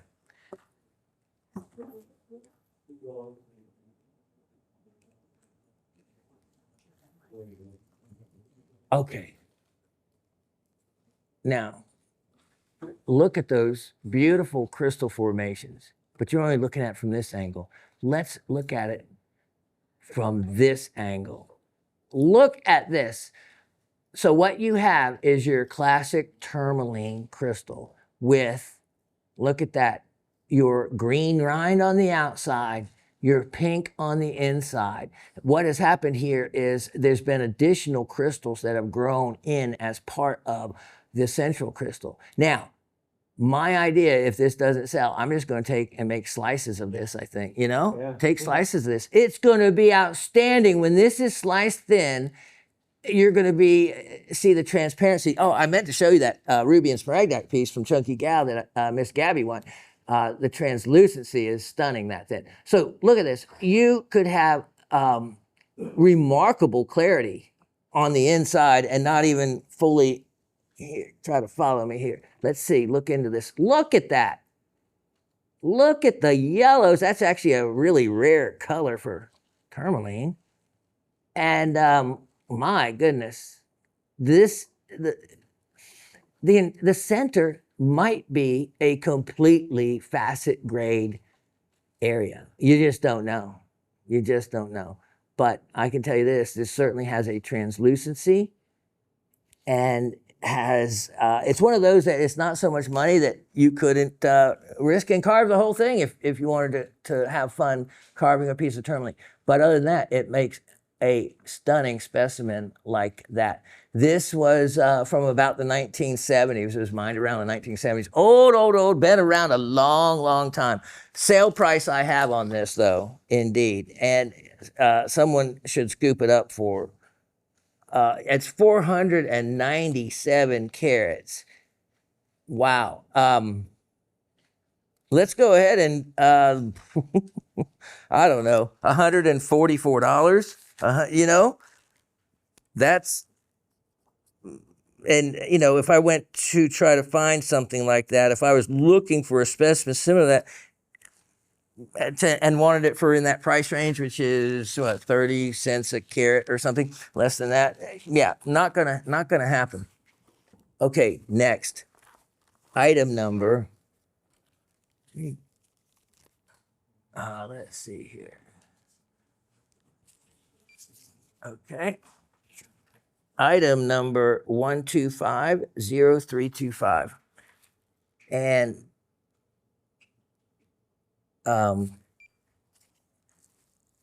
let me show you again, Mother Nature and her overwhelming, beautiful, natural colors. Look at this.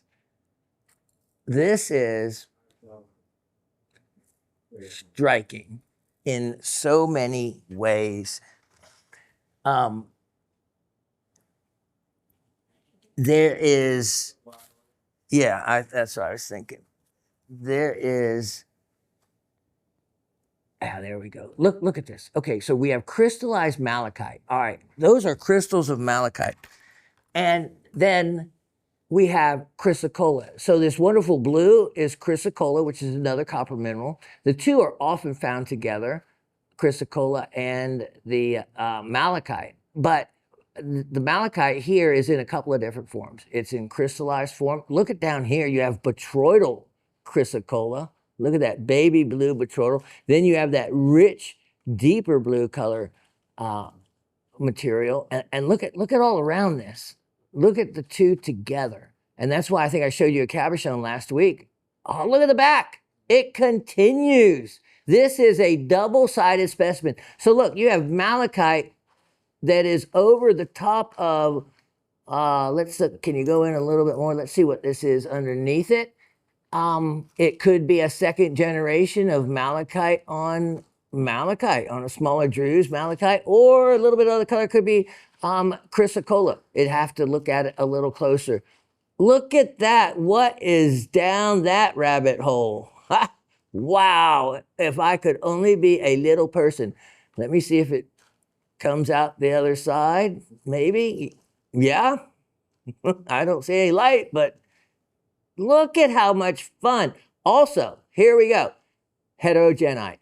You see this darker gray area? And also, I'm the only nerd geek that is going to ever tell you, even the mineral dealers, when you buy a specimen like this, they don't know what everything is. They don't tell you what everything is. Heterogenite is a not as common, two different ways they do the chemical formula. Basically, it's a hydroxy cobalt oxide, something like that. Cobalt being the key. So you have cobalt, you have malachite, and you have chrysocolla in this multi-sided piece. A beautiful, beautiful display item, and it stands on its own in many different positions, making it especially attractive when you don't have to use a stand in that shape, in that condition. All right, price on this, I have a sale price opportunity on it, actually, making it only $188. $188. That is an exceptional value. Exceptional value. Now, let me show you item number 1263525. 1263525. Okay, so we go, all right, then, now here, this is what almost everyone starts their collection with, a quartz crystal. And there is nothing wrong with that, because when you have a quartz crystal like this, look at this. Now, let me show you something. You've probably seen enough quartz crystals to realize that the termination of these is a little different than what you normally see. Absolutely. Absolutely. I wanted to be a crystallographer and realized I probably didn't have the smarts to or the commitment to go the route, because it is one of a very technical, very difficult science, but I think a fascinating one. That's exactly how I have this described. So skip that part. It is described as an iris. I have described this as an iris quartz because it has a stunning iris. Iris being the Greek goddess of the rainbow, and why specimens like this are referred to as an iris quartz. Those rainbow reflections add value. It's desirable. Look at this one. This actually, they look like internal crystals. Wow, hold on. Look at that. So that is beaming off of this. Let's go in. And this isn't completely internal. Let's see if it's partially internal. If it looks like it enters it, or is it just on the surface? Either way, look at that. And it's actually splitting the crystal by this thing. See this? I think this angle right here causes it to split. But look at down here. This entire face. So you have, look at that. That is breathtaking. Breathtaking. And this, I don't think we've white balanced for what we're doing right now, because this crystal is actually doesn't have any yellow in it. It's a completely white look to it. And let me just show you for a moment against a white background. And it still shows a little yellow, but I don't think that's, there we go. There we go. Whatever you did, that just, maybe just leave it on white paper for the moment. That captures it. That captures the look of and the color of the crystal perfectly. So the clarity of these is what matters also. These are really clean. And then look at this little crystal jutting off the side. And then the best part to me was this mouth. Look at this. This is what's unique is quartz will take advantage of any little opening it can get. And most of the times it will completely fill in. But in this case, no. You have crystals growing from the top down, bottom up. How neat is that? That is the bonus. So I have something for everybody, price-wise, because you know what? I did something silly on this, only because I wanted to. I recognize that it's a nicer treasure by way of value than what the price is going to reflect. But hey, you know, it can't always be about money. $18. $18. And yeah, $18. Wow. No, wait, let me see. Shawn's sphere. Uh-oh, hold on. Did we not get the, did I give you the wrong item? No? Where we go wrong on that? I thought I had a neat little thing here that had the right item number. Oh. I don't have it with me. I think she stepped out. I think she made off with it already. Well, she has the bag to it. Hold on, let me see. What's this say? No.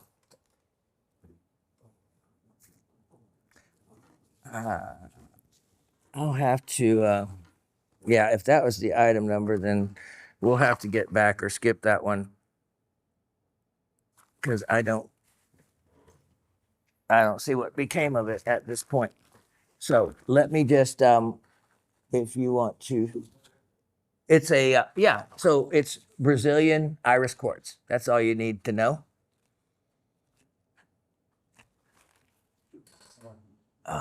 Let me see if I already scanned that in.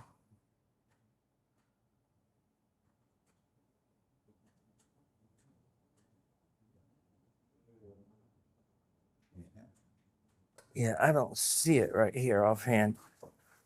What?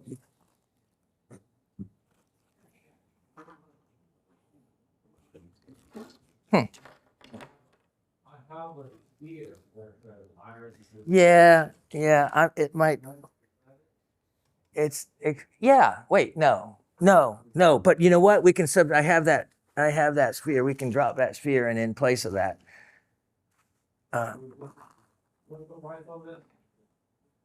It's on that one. It's $18. But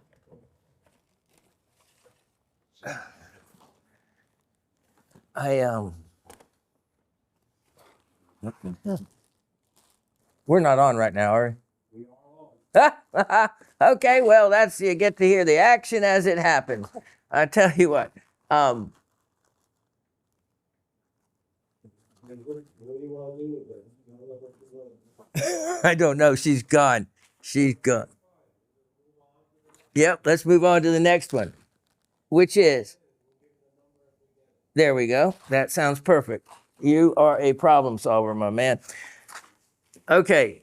Now, next we're going to go to some simpler, easier items that I think all of you will appreciate and love. So let's start off with this one. Item number 125 2525. And this is a chance to, and this is another thing that's real fun when you have bowls like this. Okay, I'll move the black in just a second. Now the bowl's not for sale, but I'm showing you. I'm getting them. But look how pretty things look like when they're in the bowls. The peridot is what's for sale, including that rough, that piece of rough, which is, look at that. That beautiful. Yep, there we go. Now we're grabbing it and reaching into the color. That is a facet grade piece of Burma rough.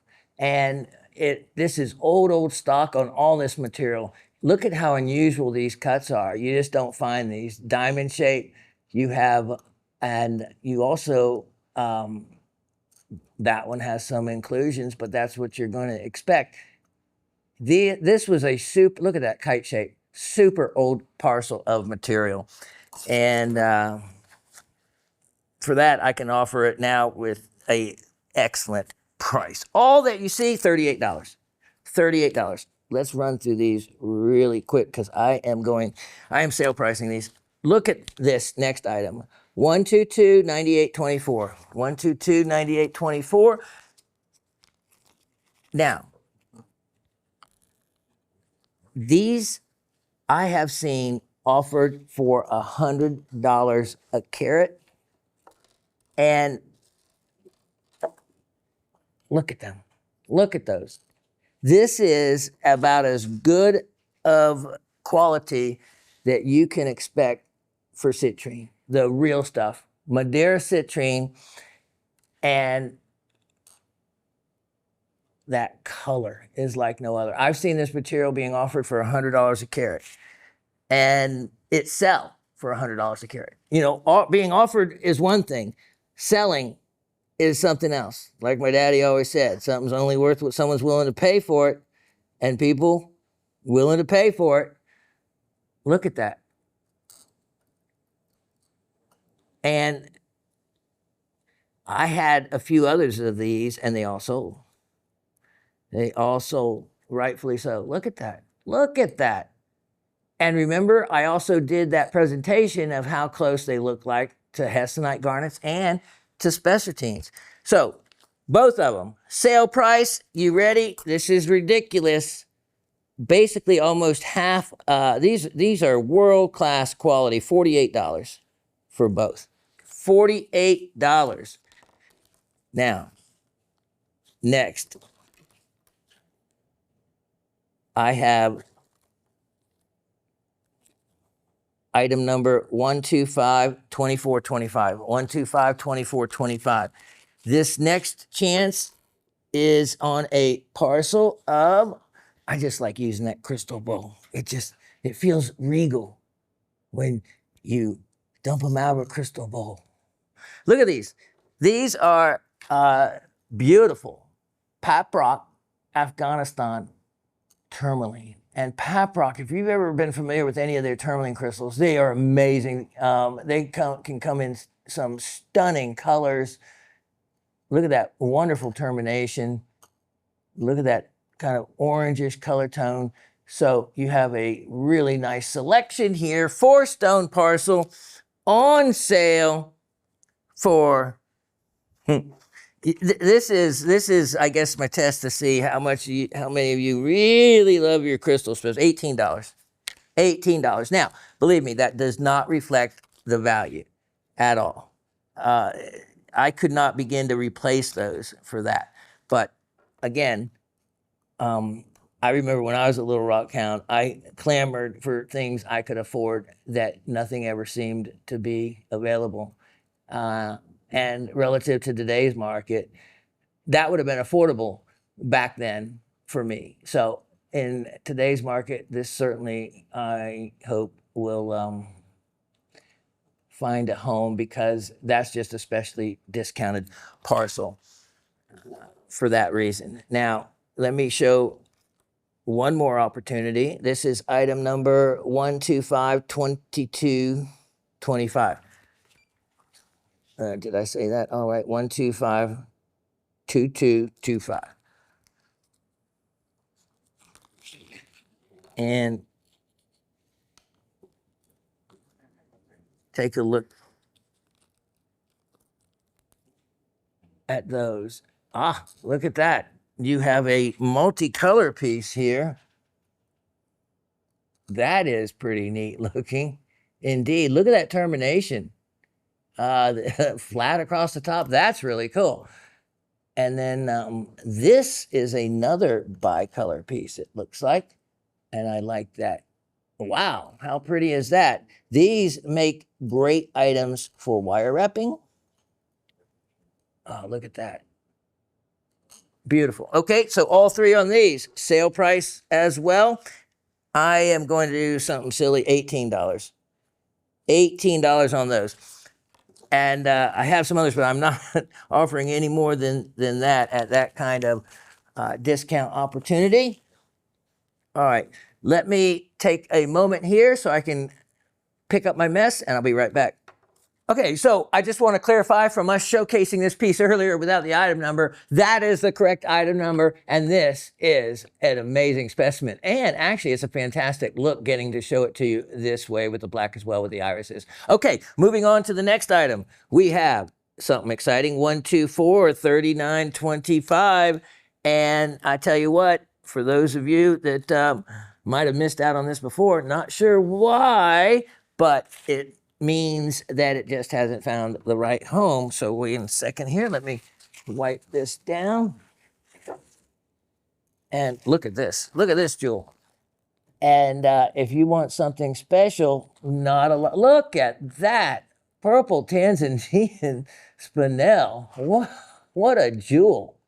And without taking the time to wipe it down, it's beautiful. I'm trying to get in as many items here as the clock is ticking out on me. And price on this one, how about this? Crazy. In $28. $28. That's when you know it's a sale price. Item number 1152524. 1152524. And look at this. For those of you, if you've ever missed out on one of the rarest and finest type of androdite garnets, then here's a chance to get in on actually a cluster of one, which is really rare. Look at that. Look at all those crystals on this.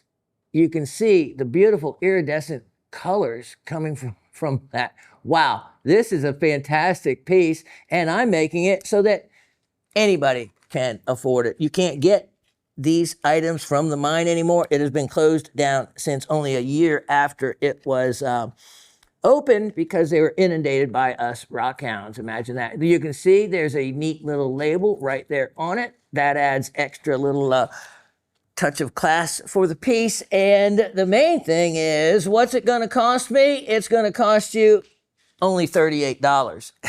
If that sounds below market, it is well below market. But I wanted to make it that way so it would be affordable. Now, I have something else here. Item number 1243425. 1243425. And there has been some jewels left over from previous shows that I haven't always gotten to show, or I'm just deciding to make them super inexpensive. Look at these. Look at these. This is a chance on a type of apatite, a color of apatite. Again, something that is different. Look at those. Look at how well cut they are.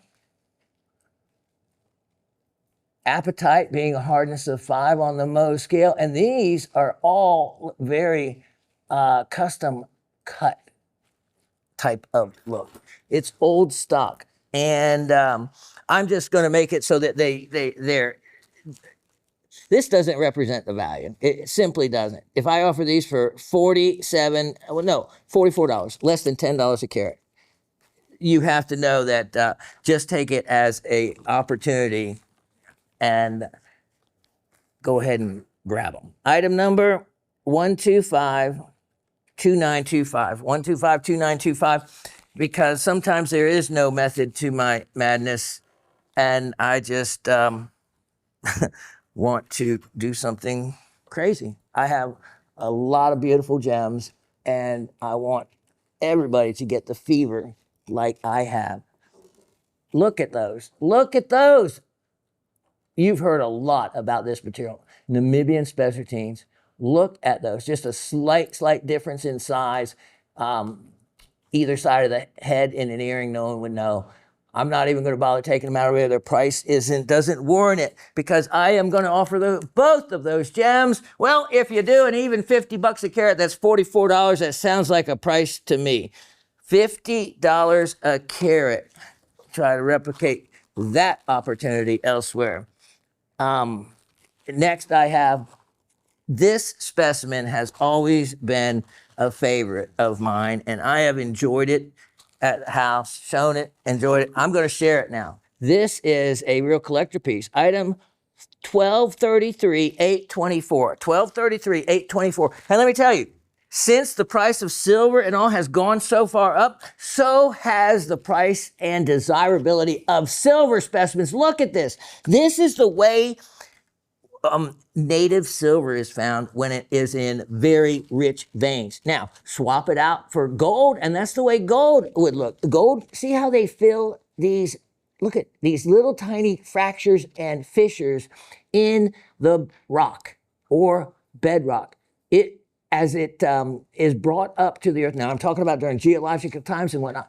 This material, the gold, is squeezed into or settles into and crystallizes into these little crevices and waiting till there it is mined out. Now, many of the beautiful crystals were just simply crushed in the crushers to get to the gold.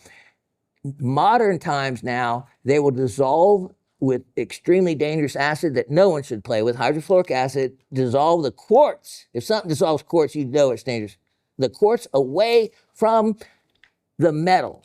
And that's how you wonder how you get those pristine gold crystal forms and arborescent silver and arborescent gold or wire silver. Well, that's how it's been able to not be destroyed. Many times it's encased in calcite or in quartz. And yes, to get it out, normally you would destroy the form of it, but to leave it in its beautiful crystalline form, they dissolve everything away from it. In this case, you can see just how beautiful the crystals of silver are. Nothing needs to be done, but you could see it wouldn't take more than a flathead screwdriver. That almost looks blue. Yeah. What is that? I think I want this back. No, it's blue. It's definitely, there's copper arbor, it's iridescence or something is going on there. Wow. Okay. Presentation over. That's Shawn's. Grab this before I actually find out what that is and totally change mine. Look at all the silver in that. What I was going to say is it would be easy to take a flathead screwdriver and you can see this entire top piece would lift off. And there's a good chance that there is a whole bunch of silver underneath that entire piece. I would talk about it more, except I need to move on. And you want to see as much as possible. This piece is if you realize what they go for in an auction environment or in any environment, my opportunity to you for only $188 is just that, and an incredible opportunity. So now, moving on next, we have item 124, 3325. 124, 33.25. And let's see what is unveiled here. You know, it can be something as simple as a kyanite that can be completely gorgeous. And remember, I told you after our first apartment, after getting divorced, my son and I, he was only 4. It was right on a busy road. The apartment complex was Jimmy Carter Boulevard. Imagine that here in Roswell. Not here, but over in the town of Roswell. And I was bummed out. There was a little creek below the apartment complex down this little dip. And he and I on a Sunday walked down there, nothing to do. And, you know, I was just wanting to go rock hunting and I was frustrated. And I think Mother Nature sent it to me. I looked down in that creek and right there, of course, kyanite's light, so it's going to be on top, not sunk down. Right there were 1-inch kyanite crystals sitting there. And I knew right then that that was, to me, Mother Nature saying that, Shawn, everything's going to be okay in your life. I'm going to send you a little gift to let you know that. That's the way I want to believe it. So it wasn't as nice as this, but they were nice blue 1-inch kyanite blades. Look at that. That is a fun from the Cornell Myrta mine.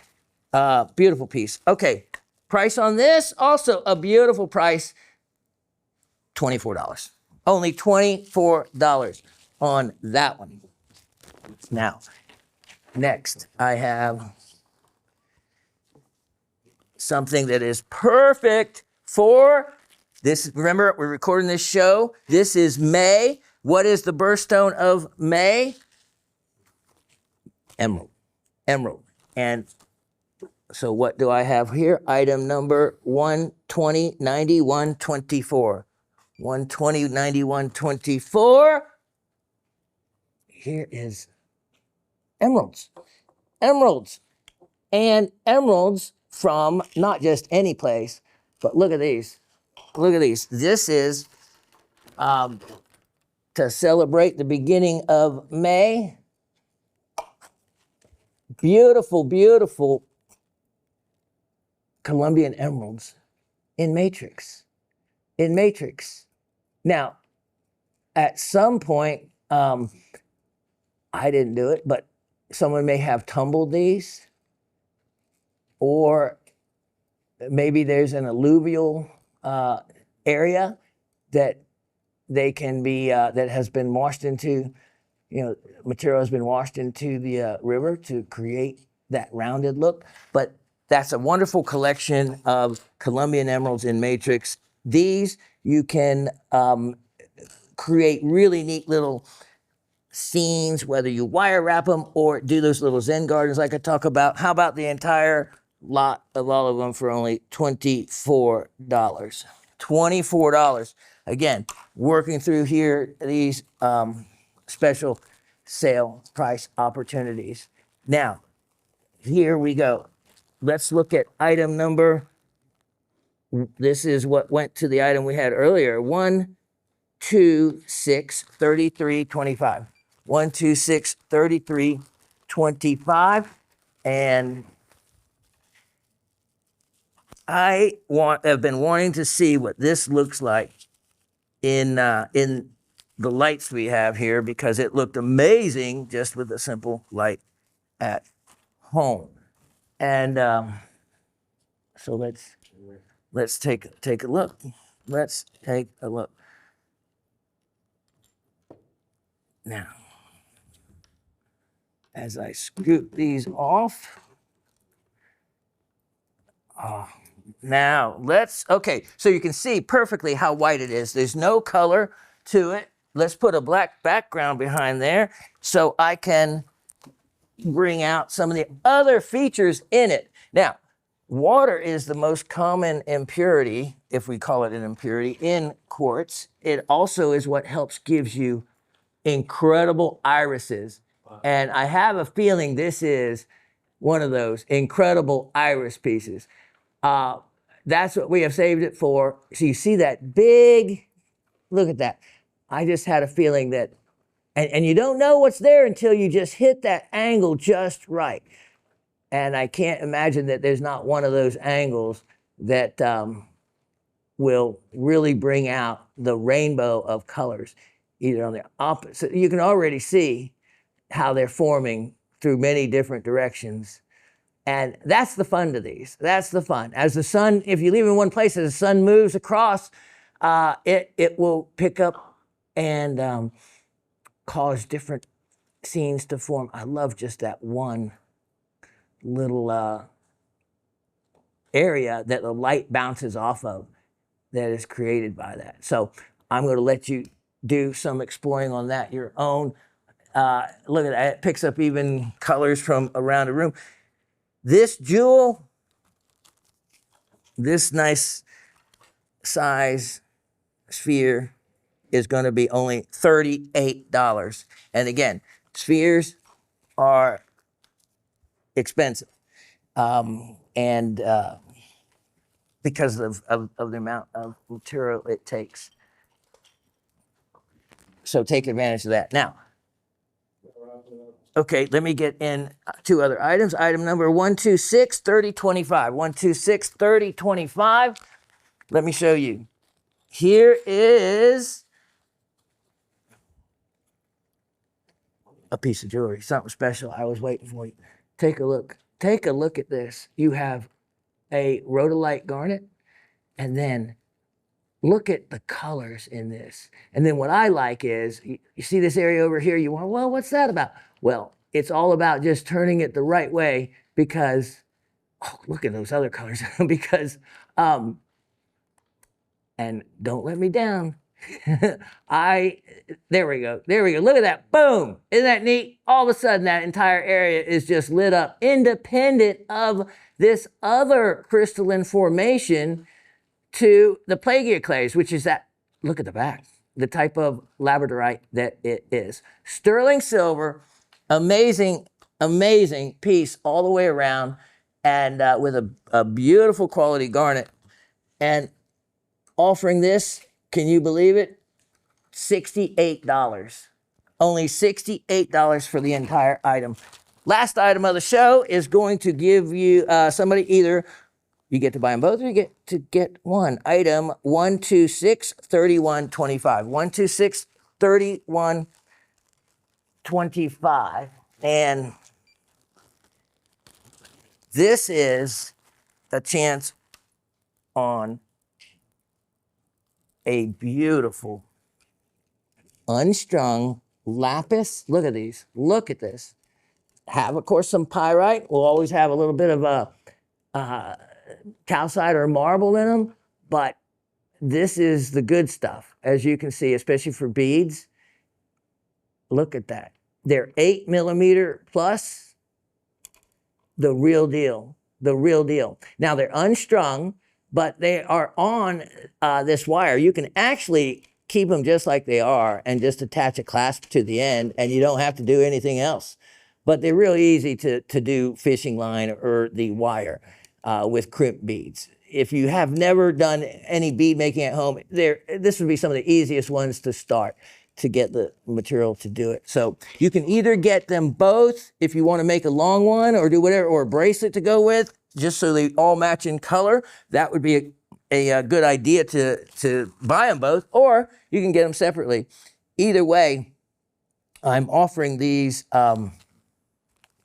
fantastic quality for only, my goodness, $57 a strand. Only $57 a strand on those, which gives you an opportunity to get into some of the best quality for some of the lowest price. One last item, please, also. Item number 1240825. 1240825. And this is one of the, listen, anything coming out of Brandberg, which is, of course, Namibia, when you're talking about quality of a prehnite like this, that is rare and collectible. Radial aggregate crystals. And this is prehnite. Normally you don't see prehnite like this, but look at this. Look at this. And, you know, you could pick off some of those if you wanted. but this is some of the finest prehnite. Normally, you don't think of prehnite like this. That is why this is so desirable, not only as a specimen, but this is also the material they can use. You wouldn't want to use this one because it's much more valuable crystallized like this. But by way of quality, this is the kind of quality they use when they will make faceted or cabochon stones. But to show it off as a crystal specimen, I was doing some research on this, and it is, you can see the size of it, very desirable and very unique and rare, especially from that area. I have this sale priced at only $118. $118. Take advantage of it. That's the last item of the show. We'll be back with trivia. That wraps it up. And I told Austin, I said, wow, I didn't even show the main thing, my best thing I had prepared to show you today. And just slipped by me. But that happens. There's always another week, right? Something to look forward to. Okay, so thanks for everyone being patient during any kind of lulls in cognitive functioning there. Hopefully your brain is working for the trivia questions. One is a give me, one you got to work for, and one is down the middle of the road. Let's try. 3 questions. And also to all of you, just a couple notes. Remember, we are open 24/7. You can order anything that you have an item number to or see if it's in stock anytime. Wake up in the middle of the night and you want to watch this show. Remember, it's just a YouTube channel away, or you can access it through Gem Shopping Network. You call the number that is on your screen the entire show. And